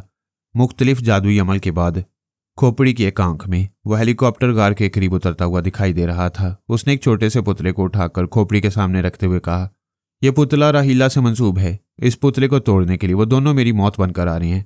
क्या मैं मर जाऊंगा? बोल ए भूतनाथ, मैं 40 बरस तक तेरी पूजा करता रहा, तेरे चरणों में इंसानी जानों की कुर्बानी देता रहा। तूने मुझे बड़ी शक्ति दी, आज अपनी मौत से लड़ने की आखिरी शक्ति दे। मैं मौत से नहीं डरता मगर शिकस्त से डरता हूं। मैं इस छोकरे के सामने टूट जाने से पहले मर जाना पसंद करता हूं। उसने एक लंबी चौड़ी तलवार उठाई और कहा, मैंने इस तलवार से ना जाने कितने इंसानों की गर्दनें तेरे कदमों में काटी हैं। अगर आज तूने इस छोकरे से मुझे ना बचाया तो मैं शिकस्त खाने से पहले खुद अपने हाथों से अपनी गर्दन काट लूंगा। वो खोपड़ी की आंख में देख रहा था। सानी और अली गार में झांक रहे थे। उसने जोर जोर से मंत्र पढ़ना शुरू किया। उसके और खोपड़ी के दरमियान आग जल रही थी। वो एक हाथ से आग में घी डाल रहा था और दूसरे हाथ से कोई सफूफ छिड़कता था। इस अमल से आग के शोले भड़कते थे और ऐसी गिड़गिड़ाहट की आवाज पैदा होती जैसे जलजला आ रहा हो, जमीन कांप रही हो और बड़ी बड़ी चट्टानें एक दूसरे से रगड़ खा रही हों। खोपड़ी की आंख से दिखाई दे रहा था। सानी और अली गार के अंदर एक दूसरे के करीब खड़े हो गए। गार की छत से मिट्टी और छोटे छोटे पत्थर गिर रहे थे। यूं लग रहा था गार का ऊपरी हिस्सा उन पर आ जाएगा और वह दबकर मर जाएंगे। सासान डोगरा कहका लगाकर और जोर जोर से मंत्र पढ़ने लगा। शैतान उसकी सुन रहा था और उसके दुश्मनों को मारने या भगाने वाला था। शोले भड़क रहे थे। आग में घी डाला जा रहा था जैसे मरने वाले को घी पिलाकर जिंदा रखा जा रहा हो। वो मंत्र पढ़ते पढ़ते रुक गया। खोपड़ी की आंख में सानी और अली बखैरियत नजर आ रहे थे। वो भी जेरे लब कुछ पढ़ रहे थे। कलाम पाक की तलावत करते हुए आगे बढ़ रहे थे। गार के अंदर जलजला थम गया था। उन पर मिट्टी और पत्थर नहीं गिर रहे थे। वो मुकाबलतन दूसरे मंत्र पढ़ने लगा। फिर उसने तलवार उठाकर उसकी नोक अपने सीने पर रखी। उसे सीने के अंदर थोड़ा पेवस्त किया तो खून निकलने लगा। उसने अपना खून एक हाथ के चुल्लू में लेकर उसे खोपड़ी पर फेंका। खोपड़ी पर खून के छींटे पड़ते ही बिजलियों की कड़क सुनाई दी। खोपड़ी की आंख बता रही थी कि वो दोनों तूफानी हवा की जद में आ गए हैं। उनके हाथों में जो टॉर्चें थी वो छूट गई थी। रोशनी बुझ गई थी। गहरी तारीकी छा गई थी। ऐसे में तिलिस्म कदे का रास्ता गुम हो गया था। वो इसी तरह काले जादू के जरिए भूल भुलैया पैदा करता था। गार में दाखिल होने वाले भटक कर एक तरफ से आते थे और दूसरी तरफ से निकल जाते थे। तिलिस्म कदे तक पहुंच नहीं पाते थे। शायद अली और सानी को भी तूफानी हवाएं उड़ाकर कहीं ले जा रही थी। तारीकी में कुछ नजर नहीं आ रहा था। फिर आहिस्ता आहिस्ता खोपड़ी की आंख रोशन होने लगी। सानी और अली नजर आने लगे। वो बुलंद आवाज से कलाम पाक की तलावत करते हुए तिलिस्म कदे में पहुंच गए थे। वो हैरत से उछल पड़ा। उसने जादुई अमल से सारे रास्ते बंद कर दिए थे। तूफानी हवाएं जो उन्हें उड़ाकर गार से बाहर फेंकने वाली थीं वो उन्हें तिलिस्म कदे में पहुंचा गई थीं और वह तलावत करते हुए उस हिस्से से गुजर रहे थे जहां महाज्ञानी कांटों के बिस्तर पर लेटा हुआ था। वो दोनों उसके करीब आकर रुक गए। अली ने पूछा, तुम कौन हो? ज्ञानी ने आंखें खोल दी। मुस्कुराकर कहा, जनाब अली असदुल्ला तबरेजी ने तुमसे कहा था तिलिस्म कदे में एक कैदी मिलेगा जिसके सीने में कांटा चुभा होगा। देखो क्या मैं वही नहीं हूं? सानी ने कहा, बेशक तुम वही हो। वह और करीब आई। फिर झुककर उसने वो आखिरी कांटा निकाल दिया। ज्ञानी ने कहा, आह, आज मुक्ति हासिल हो गई। अली ने पूछा, सासान डोगरा कहाँ है? तुम्हारे यहां कदम रखते ही उसकी मौत पर तस्दीक की मोहर लग गई है। बेटे, मुझे कांटों के बिस्तर से उठाओ। अली ने उसके दोनों हाथ और सानी ने उसके दोनों पांव पकड़े। फिर उसे कांटों के बिस्तर से उठाकर फर्श पर लिटा दिया। वो उठकर खड़ा हो गया। फिर बोला, मेरे साथ आओ। वो दोनों उसके साथ चलने लगे। तिलिस्म कदे में जगह जगह कई रुकावटें थीं, लेकिन ज्ञानी की रहनुमाई में रुकावटें दूर हो रही थीं। सासान डोगरा की आवाजें गूंज रही थीं। वो कह रहा था, महाज्ञानी खर के बेदी, तू इन्हें रास्ता दिखा रहा है, मैं तुझे जिंदा नहीं छोड़ूंगा। ज्ञानी कहता जा रहा था, मेरे बदन से आखिरी कांटा निकल गया है। तू भी दुनिया से निकल जा, तेरा अंत समय आ गया है। वो तीनों उस हिस्से में आ गए जहां वो शैतानी खोपड़ी रखी हुई थी। उनके सामने खड़े हुए सासान डोगरा ने पलट कर देखा। उसकी बड़ी बड़ी सुरख आंखें अंगारों की तरह देख रही थी। ज्ञानी ने उंगली से इशारा करते हुए कहा, वो देखो अली, खोपड़ी के पास जो पुतला रखा है उसे राहीला के नाम से बांधा गया है, उसे तोड़ दो। अली उधर जाने लगा। सासान डोगरा ने तलवार उठाकर कहा, मूर्ख, मेरे मुकाबले पर खाली हाथ आया है। अली ने कहा, यह हमारी खानदानी रवायत है, हम खाली हाथ दुश्मनों का सामना करते हैं। तेरी तलवार मेरे सर तक नहीं आ सकेगी। वो तलवार को सर से बुलंद किए दौड़ता हुआ आया, लेकिन मुकद्दर में ठोकर लिखी थी। वो ठोकर खाकर औंधे मुंह गिरा। तलवार हाथ से छूटकर फर्श पर फिसलती हुई अली के कदमों के पास आ गई। वो तलवार उठाकर बोला, यह हमारा आजमाया हुआ नुस्खा है कि दुश्मन हमें खाली हाथ देखकर खुशफहमी में भूल जाते हैं कि वो कहाँ गलती करने या ठोकर खाने वाले हैं। अब तुम खाली हाथ हो। वो हड़बड़ाकर उठा। अली ने तलवार का एक वार किया। उसका एक बाजू कटकर जलती हुई आग में चला गया। वो शेर की तरह धाड़ता हुए कुल्हाड़ी के पास गया। उसे दूसरे हाथ से उठाकर अली पर हमला करना चाहता था, लेकिन सानी को देखा। वह दौड़ती हुई अपनी मां से मंसूब पुतले के पास पहुंच गई थी। सासान डोगरा अली की तरफ से पलटकर सानी की तरफ कुल्हाड़ी उठाता हुआ दौड़ा। वो पुतले के सामने खड़ी थी। जैसे उसने हमला किया वो हा हप हप की आवाज निकालती हुई, जिम्नास्टिक के करतब दिखाती हुई कलाबाजी खाकर दूसरी तरफ गई। कुल्हाड़ी उसके पीछे रखे हुए पुतले पर पड़ी। पुतला 2 टुकड़े हो गया। पेरिस के एक कॉटेज में राहीला चीख मारकर उठ बैठी, फिर जुनूनी अंदाज में चीखने लगी, छोड़ दो, मुझे छोड़ दो, मुझे टुकड़े ना करो, मुझे सलामत रहने दो, मुझे छोड़ दो।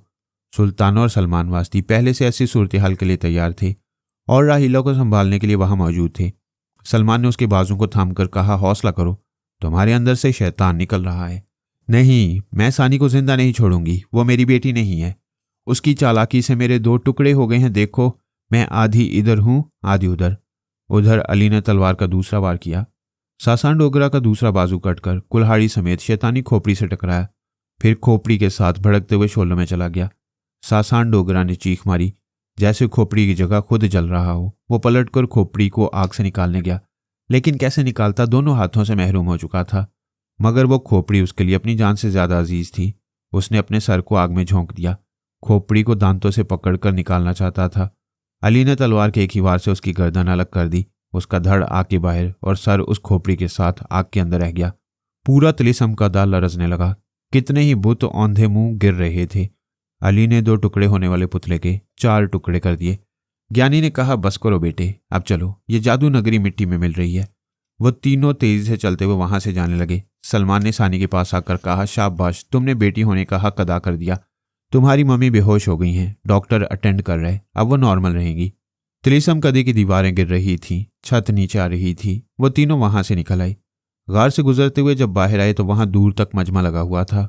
लोगों को यकीन नहीं था कि सानी और अली तिलिस्म कदे से वापस आएंगे। ज्ञानी ने एक ऊंचे पत्थर पर खड़े होकर कहा, लोगों, तुम सब मुझे अच्छी तरह जानते हो।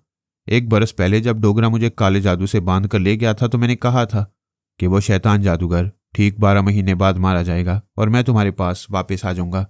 देखो, मैं आ गया हूं। इन जवानों ने उस शैतान को नरक में पहुंचा दिया है। मर्द, औरतें, बूढ़े और बच्चे सभी बेयकीनी से सानी और अली को देख रहे थे। वो आगे बढ़ते हुए हेलीकॉप्टर की तरफ जाने लगे। लोग 2 हिस्सों में तकसीम होकर उन्हें अपने दरमियान से जाने का रास्ता देने लगे। सानी हेलीकॉप्टर में सवार हो गई। अली भी अंदर पहुंच गया और दरवाजा बंद करने से पहले बोला, शैतान की दहशत हमेशा से है और हमेशा रहेगी, लेकिन जल्द ही ये बात तुम्हारी समझ में आ जाएगी कि दुनिया में जब फिरौन और रावण ना रहे तो सासान डोगरा क्या चीज था। सबको एक दिन मरना है, सो वो खबीस भी मर चुका है। उसने दरवाजा बंद कर लिया। पंखा गर्दिश करने लगा। जब हेलीकॉप्टर बुलंद होकर परवाज करने लगा तो सबने अपने अपने हाथ जोड़कर अकीदत और एहसानमंदी से सरों को झुका लिया। जिंदगी दौड़ते दौड़ते जैसे थोड़ी देर के लिए रुक गई थी। मैं अपनी बात कर रहा हूं, सारी उम्र दौड़ता रहा हूं। हालात इतनी तेजी से बदलते रहे हैं कि कभी दम लेने की फुर्सत नहीं मिली। कभी कोई दुश्मन और कभी नागहानी आफात नाजिल होती रहीं। दुश्मनों को सांप सूंघ गया है। सासान डोगरा अपने काले अलूम के साथ फना हो चुका है। सानी और अली अभी सोच रहे हैं कि अफगानिस्तान और ईरान के रास्ते पेरिस जाएं या पाकिस्तान में कुछ अरसा क्याम करें। अगर उन्होंने पाकिस्तान का रुख किया तो वहां के शैतान सिफ्त अकाबरीन की शामत आ जाएगी। ऐसे ऐसे राज फाश होंगे कि लूट खसूट मचाने वाला टोला सानी और अली को बर्दाश्त नहीं करेगा। सानी और अली तिब्बत के दारुल सल्तनत लासा में आराम कर रही हैं। मरीना ने दोनों हाथ पकड़कर तौबा की है कि जज्बात भड़केंगे तो वो अपनी जवानी को आग लगा देगी, लेकिन पारस के करीब कभी नहीं जाएगी। चूंकि वो तौबा कर रही है इसलिए पारस भी फारिग बैठा है। जोजो के साथ चैन की बांसुरी बजा रहा है। मेडिकल रिपोर्ट ने बताया है कि जोजो मां नहीं बन सकेगी। पारस का जहरीला खून हमल को कायम नहीं रहने देता। जोजो फिलहाल जेरे इलाज है। शैतानी पुतला टूट चुका है। राहीला को काले जादू से निजात मिल गई है। जनाब अली असदुल्ला तबरेजी ने उसे इदारे में बुला लिया है और उसका रूहानी इलाज कर रहे हैं। सुल्तान और सलमान वास्ती पेरिस में हैं। लैला मेरे साथ तिल अबैब में है। सोनिया भी है, लेकिन हमसे कभी मुलाकात नहीं करती। सिर्फ ख्याल ख्वानी के जरिए राब्ता रहता है। इसका मतलब है जिंदगी दौड़ते दौड़ते जैसे थोड़ी देर के लिए रुक गई है। मेरी फैमिली के किसी फर्द की जानिब से कोई हरकत नहीं हो रही, किसी की आवाज़ नहीं आ रही है। ऐसे वक्त दुश्मनों को सुकून का सांस लेना चाहिए, लेकिन अजीब बात है कि उनका सुकून गारत हो गया है। इसराइली जासूस हमारी बू सूंघते फिर रहे हैं कि हम कहाँ हैं, और जहाँ भी हैं वहाँ पुरस्रार खामोशी क्यों इख्तियार की है। 2 गोल्डन ब्रेन्स रह गए, बाकी हमारे हाथों फना हो गए। शायद उन्होंने मजीद गोल्डन ब्रेन्स का इजाफा किया है। अब ये बात हमारे इल्म में नहीं है। बहरहाल ये गोल्डन ब्रेन्स मामलात की तह तक पहुंच जाती हैं। इन्होंने इसराइली हुकाम से कहा। सोनिया की खामोशी समझ में आती है। वो पापा डूक के सेहतयाब होने और उसकी दिमागी तवानाई बहाल होने का इंतजार कर रही है। वाकई हमारी खामोशी का मतलब यही था। हम राहीला को यहूदियों की कैद से रिहाई दिलाकर पेरिस पहुंचा चुके थे। अब पापा डूक को खत्म करने का मरहला रह गया था। हम नहीं चाहते थे कि उन यहूदियों के पास एक भी ख्याल ख्वानी करने वाला रहे, और वही एक पापा डूक उनके पास रह गया था। पहले हमें इत्मीनान था कि हम उन डॉक्टरों के दिमागों में रहकर पापा डूक के हालात मालूम करते रहेंगे। इब्तदा में उसका दिमाग बहुत ही कमज़ोर था। मैं उसके अंदर जाता तो दिमाग में बेहिसी और गफलत की धुंध छाई रहती। मैं उसके दिमाग से चलाता था। फिर वो रफ्ता रफ्ता दिमागी तवानाई हासिल करने लगा। ब्रेन ऑपरेशन को 2 माह गुजर चले थे। इन्हीं दिनों में वो हमारे हाथ से निकल आया। हम 24 घंटे उसके दिमाग में नहीं रह सकते थे। रहते तब भी उसकी जहनी तब्दीली को रोक नहीं सकते थे। उन्होंने उसे बेहोश कर दिया था और बेहोशी के दौरान उसकी याददाश्त ख़त्म कर दी थी। आवाज़ और लहजा बदल दिया था। दिमाग के चोरखाने में टेलीपैथी और काले अलूम को बाकी रखा था। जब हमने उसकी आवाज़ और लहजे को गिरफ्त में लेकर उसके दिमाग में पहुंचना चाहा तो उसका दिमाग नहीं मिला। वो गुम हो चुका था। हमने ऑपरेशन करने वाले डॉक्टरों के दिमागों को पढ़ा। पता चला वो तमाम डॉक्टर इसराइल से बाहर न्यूयॉर्क चली गई हैं। वो नहीं जानते थे कि पापा डूक की आवाज़ और लहजे को तब्दील करने के लिए किन डॉक्टरों की खिदमात हासिल की गई हैं। वो डॉक्टर जो भी थे हमारे लिए अजनबी थे। हम उनके दिमागों में नहीं पहुंच सकते थे। लैला ने कहा, मैं आला हुकाम और फौजी अफसरान के दिमागों को पढ़ चुकी हूँ। वो भी बाद में आने वाले डॉक्टरों के मुताल्लिक कुछ नहीं जानते हैं। सोनिया ने कहा, गोल्डन ब्रेन्स ने बड़ी राजदारी से ये काम किया है और पापा डूक उनकी ही निगरानी में कहीं ज़ेर इलाज होगा। वो अपने टेलीपैथी जानने वाले की हिफाजत के लिए भरपूर जहानत से काम लेते रहेंगे। मैंने कहा, हमने उसके इंतज़ार में यहाँ 2 माह गुजार दिए। अब पता नहीं और कब तक रहना होगा। सोनिया ने पूछा, क्या तुम्हारा कोई घर है जो तुम्हें याद आ रहा है और वहाँ जाने के लिए बेचैन हो रहे हो? मैंने लैला को मुस्कुराकर देखा, फिर कहा, जहाँ लैला हो वहीं मेरा घर है। मैं किसी दूसरे मुल्क के लिए बेचैन नहीं हूँ। हकीकत यह है कि एक ही शहर एक ही घर में रहकर बोर हो गया हूँ। तुम्हें किसने यहाँ कैद किया है? दूसरे शहरों में जाओ, तफरी करो। और ये क्या हरकत है? तुम लैला से अलग होकर नहीं बैठ सकते। लैला फौरन ही मुझसे दूर हो गई। मैं भी झींप गया। फिर हम दोनों को फौरन ही अपनी हमाकत का एहसास हुआ। सोनिया हमारे सामने आसपास मौजूद नहीं थी। हम उसके दिमाग में थे। वो हमें देख नहीं सकती थी, लेकिन उसने अचानक ही नफ्सियाती हमला किया था। हम एक दूसरे से लगे बैठे थे, बेख्तियार अलग हो गए। मैंने लैला से कहा, देखा इस चुड़ैल को, हमें उल्लू बना दिया। वो बोली, तौबा है। एक पल को ऐसा ही लगा जैसे सिस्टर सामने खड़ी हैं। मैं तो शर्मा गई थी। आप कह दें कि वो गलत समझ रही हैं। हम एक दूसरे से दूर बैठे हैं। इतनी देर से जवाब दूंगा तो हमारी कुर्बत की तस्दीक हो जाएगी। हम फिर सोनिया के दिमाग में पहुंचे। वो बोली, कोई सफाई पेश ना करना। मुझे यकीन हो गया है कि तुम लोग शराफत से बैठे हुए हो। मैंने कहा, ज्यादा चालाक न बनो, तुम्हारा क्यास गलत है। लैला मेरे पहलू में है। लैला ने शर्माकर दोनों हाथों से मुंह छुपा लिया। सोनिया ने कहा, तुम्हारे जैसे बेशरम से कुछ बैद नहीं है, मगर मैं उस हया वाली को जानती हूँ। अब वो तुम्हारे करीब उस वक्त तक नहीं आएगी जब तक मुझसे गुफ्तगू जारी रहेगी। तुमने एक ही नफ्सियाती हरबे से लैला को दूर कर दिया। वाह, कमाल कर दिया। तुम्हारी ऐसी की तैसी। क्या तुम काम की बातें नहीं कर सकती? मैंने तुम्हें काम का आदमी बनाने के लिए ऐसी हरकत की है। तुम इससे ज़रा दूर रहकर संजीदगी और जहानत से सोचो, उन्होंने पापा डूक को कहाँ छुपाया होगा? मैंने लैला को देखते हुए और सोचते हुए कहा, इस शहर में गोल्डन ब्रेन्स का कोई खुफिया अड्डा है। उस टेलीपैथी जानने वाले को वहीं सख्त पहरे में रखा गया है। मालूम होता है लैला तुम्हारे सामने इसी कमरे में है। तुम्हारा ध्यान उधर है, इसीलिए अकल काम नहीं आ रही है। तुम फजूल इल्ज़ाम दे रही हो। मैं ही क्या, सारी दुनिया इल्ज़ाम देती है कि बुढ़ापे में जवान औरत मिल जाए तो बूढ़ा सठिया जाता है, दिमाग से सोचना भूल जाता है। तुम्हारे पास बहुत अकल है। चलो तुम ही बताओ, पापा डूक को कहाँ छुपाया गया है? यही मालूम होता तो मैं वहां पहुंच जाती, मगर ये यकीन से कहती हूँ कि वो तेल अबैब में नहीं है। तुम यकीन से कैसे कह सकती हो? अपने इस सवाल का जवाब भी तुम अकल से समझ सकते हो। मैं तुम्हारी अकल का मातम करते हुए समझाती हूँ। तमाम गोल्डन ब्रेन्स को मेरी खामोशी खटक रही है। कोई आग के करीब पेट्रोल नहीं रखता। वो मेरी मौजूदगी में पापा डूक को यहाँ नहीं रखेंगे। उसे किसी दूसरे शहर या कस्बे में पहुंचाया गया होगा। मैंने कायल होकर कहा, हाँ, ये समझ में आने वाली बात है। लैला को मेरे पास आने के लिए कहो। मैंने लैला से कहा, सोनिया बुला रही है। लैला ने उसके पास आकर पूछा, आपने बुलाया है? हाँ, कल सुबह तुम पेरिस वापस जाओ, तन्हा जाओगी, फरहाद यहाँ रहेगा। मैंने पूछा, ये क्या कह रही हो? वो बोली, तुम्हारा दिमाग दुरुस्त कर रही हूँ। हमारे पास एक फरहाद अली तैमूर हुआ करता था, जिसकी जहानत और हाजिर दिमागी के डंके बजते रहते थे। उसे लैला की कुर्बत ने मार डाला है। तुम बकवास करती हो। क्या मैं पहले औरतों की मौजूदगी में जहानत का भरपूर मुजाहरा नहीं करता था? अब लैला से क्या फ़र्क पड़ गया है? दूसरी औरतों की बात न करो, वो तुम्हारी जवानी का ज़माना था। मैं अभी कह चुकी हूँ, बुढ़ापे में जवान औरत मिले तो पूरी कायनात मिल जाती है, सिर्फ अक्ल रुखसत हो जाती है। ज़्यादा दलाइल पेश करने की ज़रूरत नहीं है। लैला नहीं जाएगी। जाएगी। नहीं जाएगी लैला, तो मुझे कह दो, मुझे छोड़कर नहीं जाओगी। वो बोली, आपका हुक्म सारा आंखों पर, लेकिन आप सिस्टर की आजमाइशों पर पूरे क्यों नहीं उतरते? मैंने चिढ़कर कहा, ये कौन होती है मेरा इम्तिहान लेने वाली? सोनिया ने कहा, मैं सिर्फ इम्तिहान नहीं लेती, फेल होने वाले को सजा भी देती हूँ। तुम मुझे सजा दोगी? हाँ, तुम्हें 6 घंटे की मोहलत देती हूँ। अगर तुमने पापा डू का सुराग ना लगाया या इस सिलसिले में भरपूर जहानत का मुजाहरा ना किया तो मैं लैला को गायब कर दूंगी। मैंने नागवारी से कहा, हमने तुम्हारी गैर मामूली जहानत की तारीफें करते करते तुम्हें सर पर चढ़ा दिया है। तुम इस कदर खुशफहमी में मुब्तला हो गई हो कि फरहाद को चैलेंज कर रही हो। तुम और मेरी लैला को मुझसे जुदा करोगी। इसे गायब करने का मतलब है कि मैं इसे पा नहीं सकूंगा। अच्छी बात है, मैं देखता हूं कि तुम अपनी धमकी पर कैसे अमल करोगी। मुझे तुम्हारी 6 घंटे की मोहलत नहीं चाहिए। मैं उसके दिमाग से आ गया। लैला ने कहा, सिस्टर ये क्या हो रहा है, आप प्लीज़ चैलेंज ना करें। मैं मानती हूँ आप मेरे शौहर की भलाई चाहती हैं, लेकिन ये भी जानती हैं कि मर्द किसी औरत का चैलेंज बर्दाश्त नहीं करता। प्लीज़ आप ऐसा अंदाज इख्तियार ना करें। वो तो मैं कर चुकी हूँ, तीर कमान से निकल चुका है। तुम्हारे सामने 2 ही रास्ते हैं, कुछ अरसे के लिए फरहाद से दूर हो जाओ या अगवा होने के लिए तैयार हो। ये कहते उसने सांस रोक ली। लैला को उसके दिमाग से निकलना पड़ा। वो मुझसे बोली, आप सिस्टर को गलत ना समझें, वो दुरुस्त कह रही हैं। पिछले 2 माह से आपने पापा डूक के सिलसिले में कुछ नहीं किया। आइंदा उसे ट्रैप करने के लिए भी कोई जामे मंसूबा नहीं बनाया। सिस्टर को मुतासिर करने के लिए गैर मामूली जहानत का सबूत नहीं दिया। ऐसे में वो इल्ज़ाम देती हैं कि आप मेरी वजह से गैर जिम्मेदार हो गए हैं और अकल से काम नहीं लेती हैं, तो दुरुस्ती कहती हैं। जब वो दुरुस्त कहती हैं और मैं गलत हूं तो मुझे छोड़कर चली जाओ। मैं आपसे दूर होने के लिए सिस्टर की हमायत नहीं कर रही हूँ। मैं भी उसे दुश्मन नहीं समझता हूँ, लेकिन वो खुद को बहुत ज़्यादा अक्लमंद समझकर मुझ पर भी हावी रहना चाहती है। तुम लोगों से अपने अहकामात की तामील कराती है, अब मुझे भी महकूम बनाना चाहती है। मैं उसकी खुशफहमी ख़त्म कर दूंगा तो वो आइंदा अपनी हद से आगे नहीं बढ़ेगी। मुझे सिस्टर की खतरनाक सलाहियतों से खौफ आता है।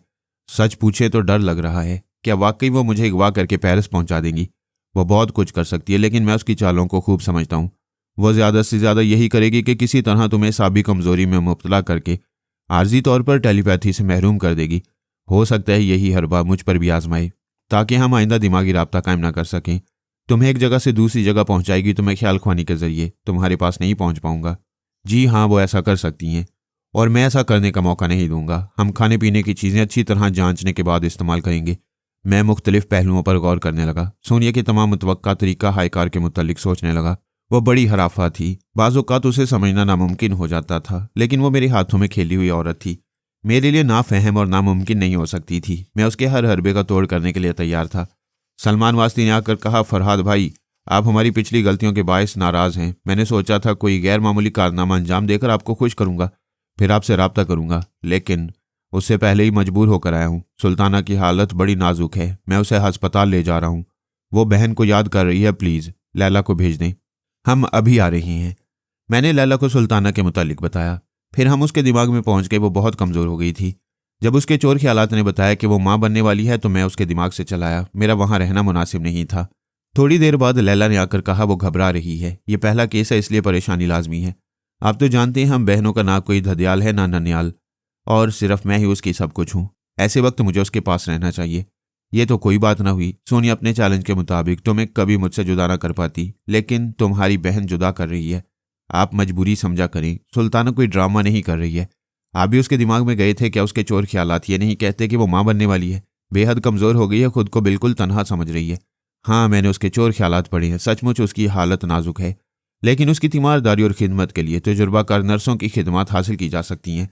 आप कितने गैर और बेमुरव्वत बनकर ऐसी बात कह रहे हैं। ऐसे वक्त औरत को खिदमतगारों की नहीं, अपनों की ज़रूरत होती है। वो जल्दी से मुंह फेर कर आंसू पहुँचने लगी, ताकि मैं उसे जज्बाती होकर रोते हुए ना देखूं। यूं तो हम सब उन दोनों बहनों के दुख सुख में शरीक रहते थे। वो दोनों मेरी फैमिली में शामिल थीं। इसके बावजूद खून के रिश्ते के हिसाब से इतनी बड़ी दुनिया में वो बहनें तनहा थीं। उनका और कोई नहीं था। ऐसे में सुल्ताना को सिर्फ लैला की कुर्बत ही दिलासे दे सकती थी। मैंने एक सर्द आ भर कर कहा, तुम्हें ज़रूर जाना चाहिए, लेकिन उससे पहले मैं सोनिया से 2 बातें कर लूँ। हम दोनों उसके पास आए। वो बोली, अब क्या है? लैला ने उसे सुल्ताना के हालात बताए। वो बोली, सलमान को मेरे पास भी आना चाहिए था। मैं उसे मशवरा दूंगी कि ऐसे वक्त तो सुल्ताना के पास किसी औरत को रहना चाहिए। वो इदारे से पौमी को बुला ले। सिस्टर, मैं सगी बहन हूँ, मुझे उसके पास रहना चाहिए। मैंने कहा, मैं तुमसे ये कहने आया हूँ कि अपना चैलेंज किसी और वक्त के लिए उठा रखो। तुम लैला को मुझसे दूर नहीं कर रही हो, हालात जुदा कर रहे हैं। वो बोली, मैं तुम्हारी बात का कोई जवाब नहीं दूंगी। मुझे सुल्ताना की तरफ से तशवीश है। अगर पापा डू का मसला ना होता तो मैं सुल्ताना के पास चली जाती। ये पहला केस है, वो बहुत परेशान होगी। सिस्टर, आप फिक्र न करिए, मैं कल पहली फ़्लाइट से जाऊंगी और आपको उसके हालात से आगाह करती रहूंगी। हम अपनी जगह हाजिर हो गई। लैला खुश भी थी और मगमूम भी। खुशी इस बात की थी कि बहन माँ बनने वाली थी, अफसरदा इसलिए थी कि मुझसे बिछड़ने वाली थी। हमने वो रात बड़ी मोहब्बत से जागकर गुजार दी। दूसरे दिन वो रुखसत हो गई। बड़ी मुद्दत के बाद मैं तन्हा रह गया। मुझे एहसास हुआ कि मैं उसका आदी हो गया था। उसके बगैर खाता पीता नहीं था। वो ना हो तो बिस्तर खाली लगता। मैं सारे मसाइल भूल गया था। बस वही एक मसला रह गई थी जिसे दिन रात हल करता रहता। उसके जाने के बाद मैंने सोचा तन्हा नींद नहीं आएगी, लेकिन पिछली रात से जाग रहा था। उसे याद करते करते पता नहीं कब सो गया। ऐसी गहरी नींद में डूब गया कि कोई कत्ल करने आता तब भी आंख ना खुलती, क्योंकि सोने से पहले मैंने दिमाग को हदायत नहीं दी थी। मेरे कमरे में कोई भी आ सकता था और कोई आया था। उसने अच्छा खासा वक्त गुजारा था। एक कैसेट रिकॉर्डर में अपनी आवाज़ रिकॉर्ड की थी, फिर उसे सराहने वाली मेज़ पर रखकर चला गया था। मैं सारी रात सोता रहा। हस्बे मामूल आंख खुली। आंख खुलते ही मैं करवट लेता था। उस करवट में लैला मिल जाती थी, उस रोज़ नहीं मिली। मैंने पूरी तरह आंखें खोलकर देखा। उसके ना होने से दिलो दिमाग पर उदासी छा जाती, लेकिन उससे पहले ही कैसेट रिकॉर्डर पर नज़र पड़ी। उस पर एक चिट लिखी हुई थी। चिट पर लिखा था, मुझे सुन लो। मेरा ध्यान भट गया, लैला को भूल गया। यह हैरान और परेशान करने वाली बात थी कि मैं गफलत की नींद सोता रहा और कोई मेरी शाहरग तक पहुंचकर चला गया। मैंने रिकॉर्डर ऑन किया। चंद सेकंड बाद उसमें से एक अजनबी की भारी भरकम आवाज़ सुनाई दी। वो कह रहा था, मैं तुम्हारे घर में घुस आने की मुआफ़ी चाहता हूँ। दरअसल मुझे एक ऐसे दुश्मन की तलाश है जो टेलीपैथी जानता है। मैं नहीं जानता वो किस भेष में है। मुझे बताया गया है कि उसे नींद की हालत में पहचाना जा सकता है, क्योंकि वो अपने दिमाग को हदायत देकर सोता है। जैसे ही कोई उसके दरवाजे पर आता है उसकी आंख फौरन ही खुल जाती है। अगर तुम वो होते तो तुम्हारी आंख खुल जाती, लेकिन तुम घोड़े बेचकर सो रहे थे। मेरे दुश्मन की एक पहचान यह है कि वो शराब नहीं पीता, जबकि तुम्हारे बेडरूम में शराब से भरी हुई बोतलें हैं। तुम वो नहीं हो जिसकी मुझे तलाश है। मैंने तुम्हारे शोबे में जाकर तुम्हारे मुतालिक मालूमात हासिल की हैं। तुम पुरअमन शहरी और मुहिब्बे वतन यहूदी हो। मैं तुमसे ताउन की अपील करता हूँ। सोनिया और ब्रायन वुल्फ नामी दो हस्तियाँ शहर में कहीं रूपोश हैं और यहूदी बनकर जिंदगी गुजार रही हैं। अगर तुम्हें किसी पर शुबा हो या कोई मशकूक फर्द नजर आए तो फौरन मिलिट्री इंटेलिजेंस के किसी जिम्मेदार अफसर से रब्ता करो और एक सच्चा यहूदी होने का सबूत दो। शुक्रिया। रिकॉर्डर से आवाज़ खत्म हो गई। मैंने इसे ऑफ कर दिया। यह हमें मालूम था कि मुझे और सोनिया को घर घर तलाश किया जा रहा है, लेकिन यह कभी नहीं सोचा था कि तलाश करने वालों में से कोई मेरे करीब आकर चला जाएगा और मैं अपनी खुशबख्ती से बच निकलूंगा। मैं जिस शख्स के रूप में था वो यहूदी शराब पीता था। बेडरूम में पहले की बोतलें रखी हुई थीं। एक तो उन बोतलों की मौजूदगी से बच गया। दूसरे ये बेअसूली काम आई थी कि मैंने पहली बार दिमाग को सोने से पहले हदायत नहीं दी थी। ये बेअसूली मेरी हिफाजत का बहाना बन गई थी। मैंने अहद किया कि आइंदा बहुत ज़्यादा मोहतात रहूंगा। तिल अबैब में हमारे क्याम की मुद्दत जितनी बढ़ती जा रही थी उतने ही खतरात भी बढ़ रहे थे। हमें जल्द से जल्द पापा डूक का सुराग लगाना चाहिए था। उसका किस्सा तमाम हो जाता तो हम पेरिस चले जाते। मुझे पहली बार एहसास हुआ कि मैंने गफलत और बेपरवाही में 2 माह गुजार दिए हैं। अगर पापा डूक के सिलसिले में सरगर्मी अमल रहता तो अब तक उसका खात्मा हो चुका होता। मैं उठकर गुसल खाने में गया। मैं तकरीबन 12 घंटे सोता रहा था। इस दौरान लैला को मुझसे रब्ता करना चाहिए था। वो एक पल के लिए भी दिमाग में आती तो मेरी आंख खुल जाती, लेकिन वो नहीं आई थी। यह भी तशवीश की बात थी। मुझ पर हर लम्हा कुर्बान होने वाली ने रब्ता क्यों नहीं किया। मैंने ख्याल खुआनी की परवाज़ की उसके दिमाग में। जैसे ही पहुंचा उसने सांस रोक ली। दूसरी बार मैंने कोडवर्ड्स अदा करने चाहे, लेकिन उसने कोडवर्ड्स सुनने से पहले सांस रोककर मुझे भगा दिया। यह हैरानी की बात थी। वो पराई सोच की लहरों को बर्दाश्त नहीं करती थी, लेकिन मैं पराया नहीं था। उसे समझना चाहिए था कि उसका दीवाना आया और वो समझना नहीं चाहती थी। मैंने कई बार उसके दिमाग में पहुंचने की कोशिश की, फिर परेशान होकर सुल्ताना के पास आया। उससे पूछा, लैला कहाँ है? उसने कहा, आप मुझसे पूछ रहे हैं? पिछले 2 माह से वो आपके साथ तिल अबैब में रह रही है। क्या उसने वो शहर और वो मुल्क छोड़ दिया है? कैसी बातें कर रही हो? कल वो तुम्हारे पास आने के लिए यहाँ से रवाना हुई थी और बड़ी खुश थी कि तुम माँ बनने वाली हो। वो तकरीबन चीख कर बोली, क्या कहा? माँ? मैं माँ बनने वाली हूँ? फरहाद भाई, आप फिर कोई शरारत कर रहे हैं।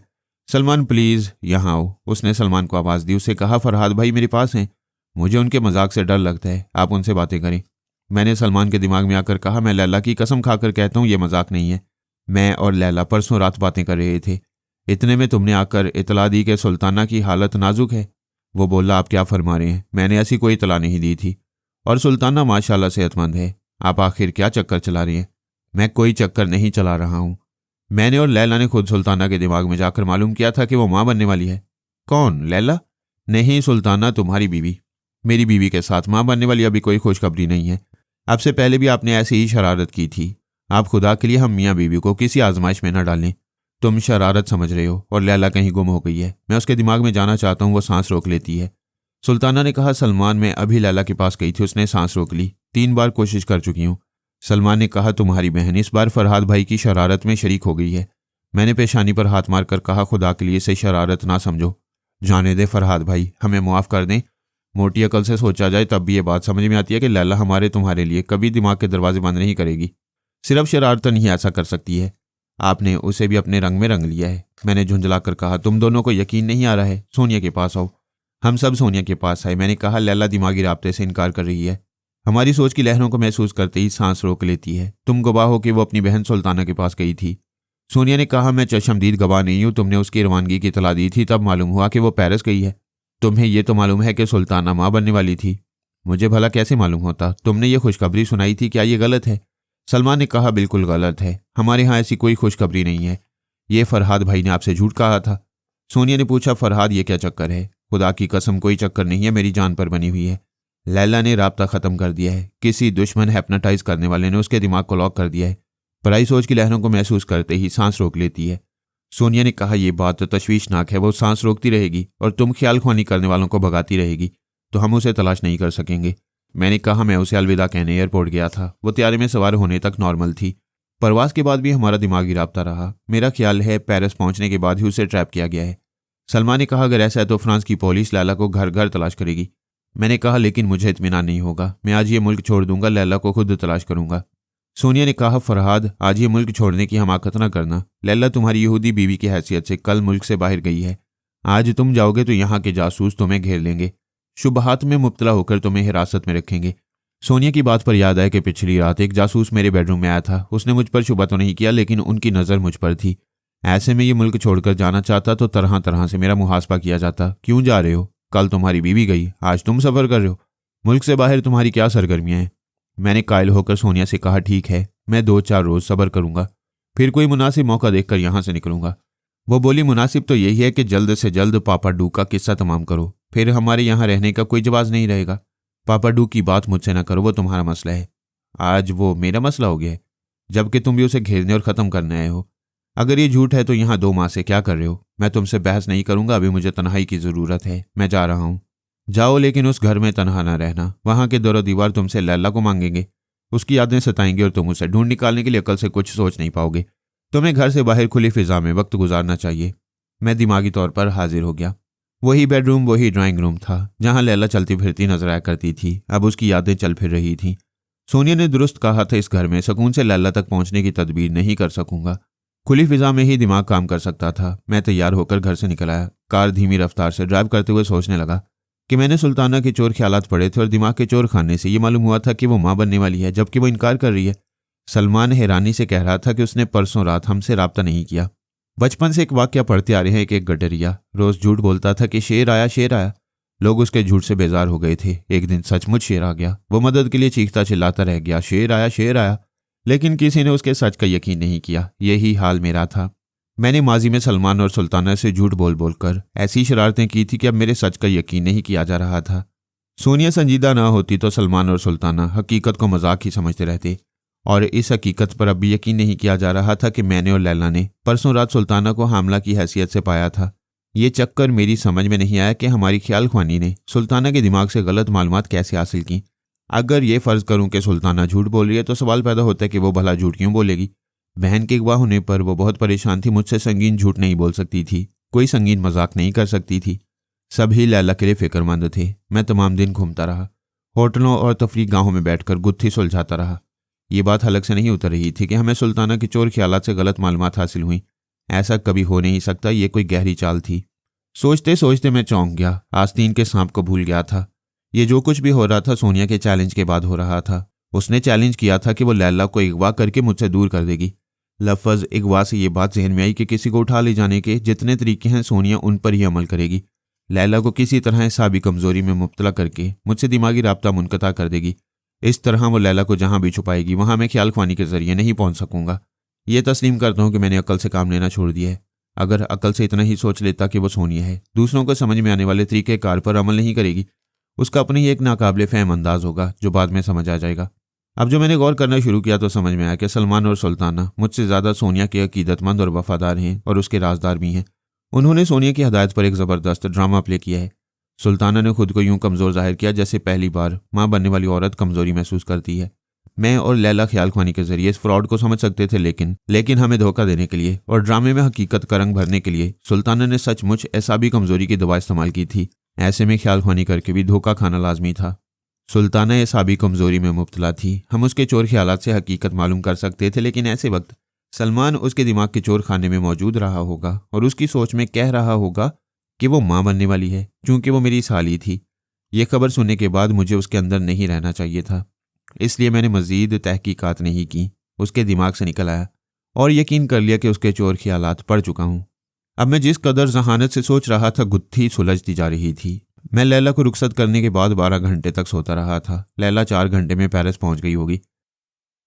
बाकी 8 घंटों में किसी दवा के जरिए उसके दिमाग को कमज़ोर बनाया गया होगा। फिर उस पर तनवीम अमल करके ये बात नक्श की गई होगी कि वो अपने पराए किसी की भी सोच की लहरों को महसूस करते ही सांस रोक लिया करेगी और कभी किसी से ख्याल ख्वानी के जरिए राब्ता नहीं करेगी। यही बात हो सकती थी, इसीलिए वो मेरे दिमाग में भी नहीं आ रही थी। मुझ पर जान देने वाली मुझसे राब्ता कायम किए बगैर नहीं रह सकती थी, मगर बेचारी तनवीमी अमल के ज़ेर असर होगी, वैसे अपनों की निगरानी में बखैरियत होगी। यूं उस मक्कार सोनिया ने अपने चैलेंज पूरा किया होगा और लैला से दूर करके मुझे साबका फरहाद की जहानत और हाजिर दिमागी की तरफ ला रही होगी, बल्कि ला चुकी थी और मैं अपनी जहानत से ही उसकी चालबाजियां समझ रहा था। मैंने सुल्ताना को मुखातिब किया। उसने पूछा, क्या लैला का कोई सुराग मिला? मैंने कहा, हाँ, बच्चा बगल में ढिंडोरा शहर में। फरहाद भाई, क्या फिर कोई शरारत करने आए हैं? नहीं, तुम्हारी तारीफें करने आया हूँ। दुनिया में बड़े बड़े अदाकार गुजरे हैं जो अदाकारी में हकीकत का रंग भरने के लिए सचमुच अपने दांत तोड़वाकर बूढ़े का रोल अदा कर चुके हैं। ऐसे भी हैं जो सचमुच जख्म खाकर जख्मी की सच्ची अदाकारी करते हैं, और ऐसी अदाकाराएं भी हैं जो एसाबी कमजोरी की दवा खाकर। मेरी बात पूरी होने से पहले उसने सलमान को आवाज़ दी, सलमान, ये देखें फरहाद भाई कैसी बातें कर रहे हैं, मुझे तो इनसे डर लगता है, आप बातें करें। सलमान ने मेरे दिमाग में आकर पूछा, क्या बात है फरहाद भाई? मैंने कहा, एक दरख्वास्त है, क्या चंद सेकंड के लिए अपने चोर ख्यालात पढ़ने दोगे? वो बोला, ये क्या बात हुई? हर शख्स के बहुत से ज़ाती मामलात होते हैं जिन्हें वो अपने बाप पर भी जाहिर नहीं करता। मैं हैरान हूं कि आपने इस कदर समझदार होकर मुझसे ऐसी दरख्वास्त क्यों की? इसलिए कि तुम दोनों मियाँ बीवी सोनिया के इशारों पर नाचते हो। उसकी हदायत के मुताबिक मेरे खिलाफ जो ड्रामा कर चुके उसका एतराफ़ कभी नहीं करोगे। हम और आपके खिलाफ कोई ड्रामा करेंगे? यह आपने कैसे सोच लिया? सिस्टर से आपकी तकरार होती रहती है, यह आप दोनों का मामला है। हम आपके किसी मामले में कोई रोल अदा नहीं कर रहे हैं। सुल्ताना ने कहा, फरहाद भाई को पता नहीं क्या हो गया है। अगर सिस्टर से इनकी कोई कशीदगी है या शिकायत है तो इसका हल सिस्टर के पास हो सकता है। हमें उनसे रब्ता करना चाहिए। हम एक बार फिर सोनिया के पास आए। मैंने तफसील से बताया कि वो मेरे खिलाफ कैसी चालें चल रही है और किस तरह अपना चैलेंज पूरा कर रही है। उसने तमाम बातें सुनने के बाद कहा, यह सच है कि शक का इलाज हकीम लुकमान के पास भी नहीं था। फिर मैं तुम्हारा इलाज कैसे कर सकती हूँ? तुम मेरी एक बात समझने की कोशिश करो, और वो ये कि मुझ पर शुबा करके वक्त ज़ाया करते रहोगे तो लैला किसी बड़ी मुसीबत में गिरफ्तार हो जाएगी। मैंने पूछा, क्या तुमने उसे तलाश करने के लिए कुछ किया है? वो बोली, जाओ ख्याल ख्वानी के जरिए मालूम करो। फ्रांस की पुलिस तमाम पेरिस शहर में और मुजाफाती इलाकों में से उसे तलाश कर रही है। मैं तुम्हारी तरह अकल से पैदल नहीं हूँ कि खुद तलाश करने इस मुल्क से निकल पड़ूँ। मैं यकीन से कहती हूँ उसे अगवा करने वाले आइंदा 24 घंटों में हमसे रब्ता करेंगे और उसे यरगमाल बनाकर हमसे किसी तरह के मुतालबात मनवाएंगे। वो सही लाइन पर सोच रही थी। जो भी लैला को अगवा करके हमसे दुश्मनी कर रहा था, उसकी दुश्मनी का कोई मकसद होगा और इस मकसद के हसूल के लिए वो हमसे ज़रूर रब्ता करेगा। मैंने दोनों हाथों से सर थाम कर सोचा, क्या वाकई जहानत से काम लेना भूल गया हूँ? इतनी सी बात समझ में नहीं आई कि लैला किसी मकसद के बगैर अगवा नहीं की गई है और दुश्मन वो मकसद हमसे ही हासिल कर सकती हैं, और जब तक वो मकसद हासिल ना हो वो लैला को कोई नुकसान नहीं पहुंचाएंगे। मुझे लैला की तरफ से मुतमईन होकर जहानत से काम लेना चाहिए और दुश्मनों की दुश्मनी का तज्जिया करना चाहिए।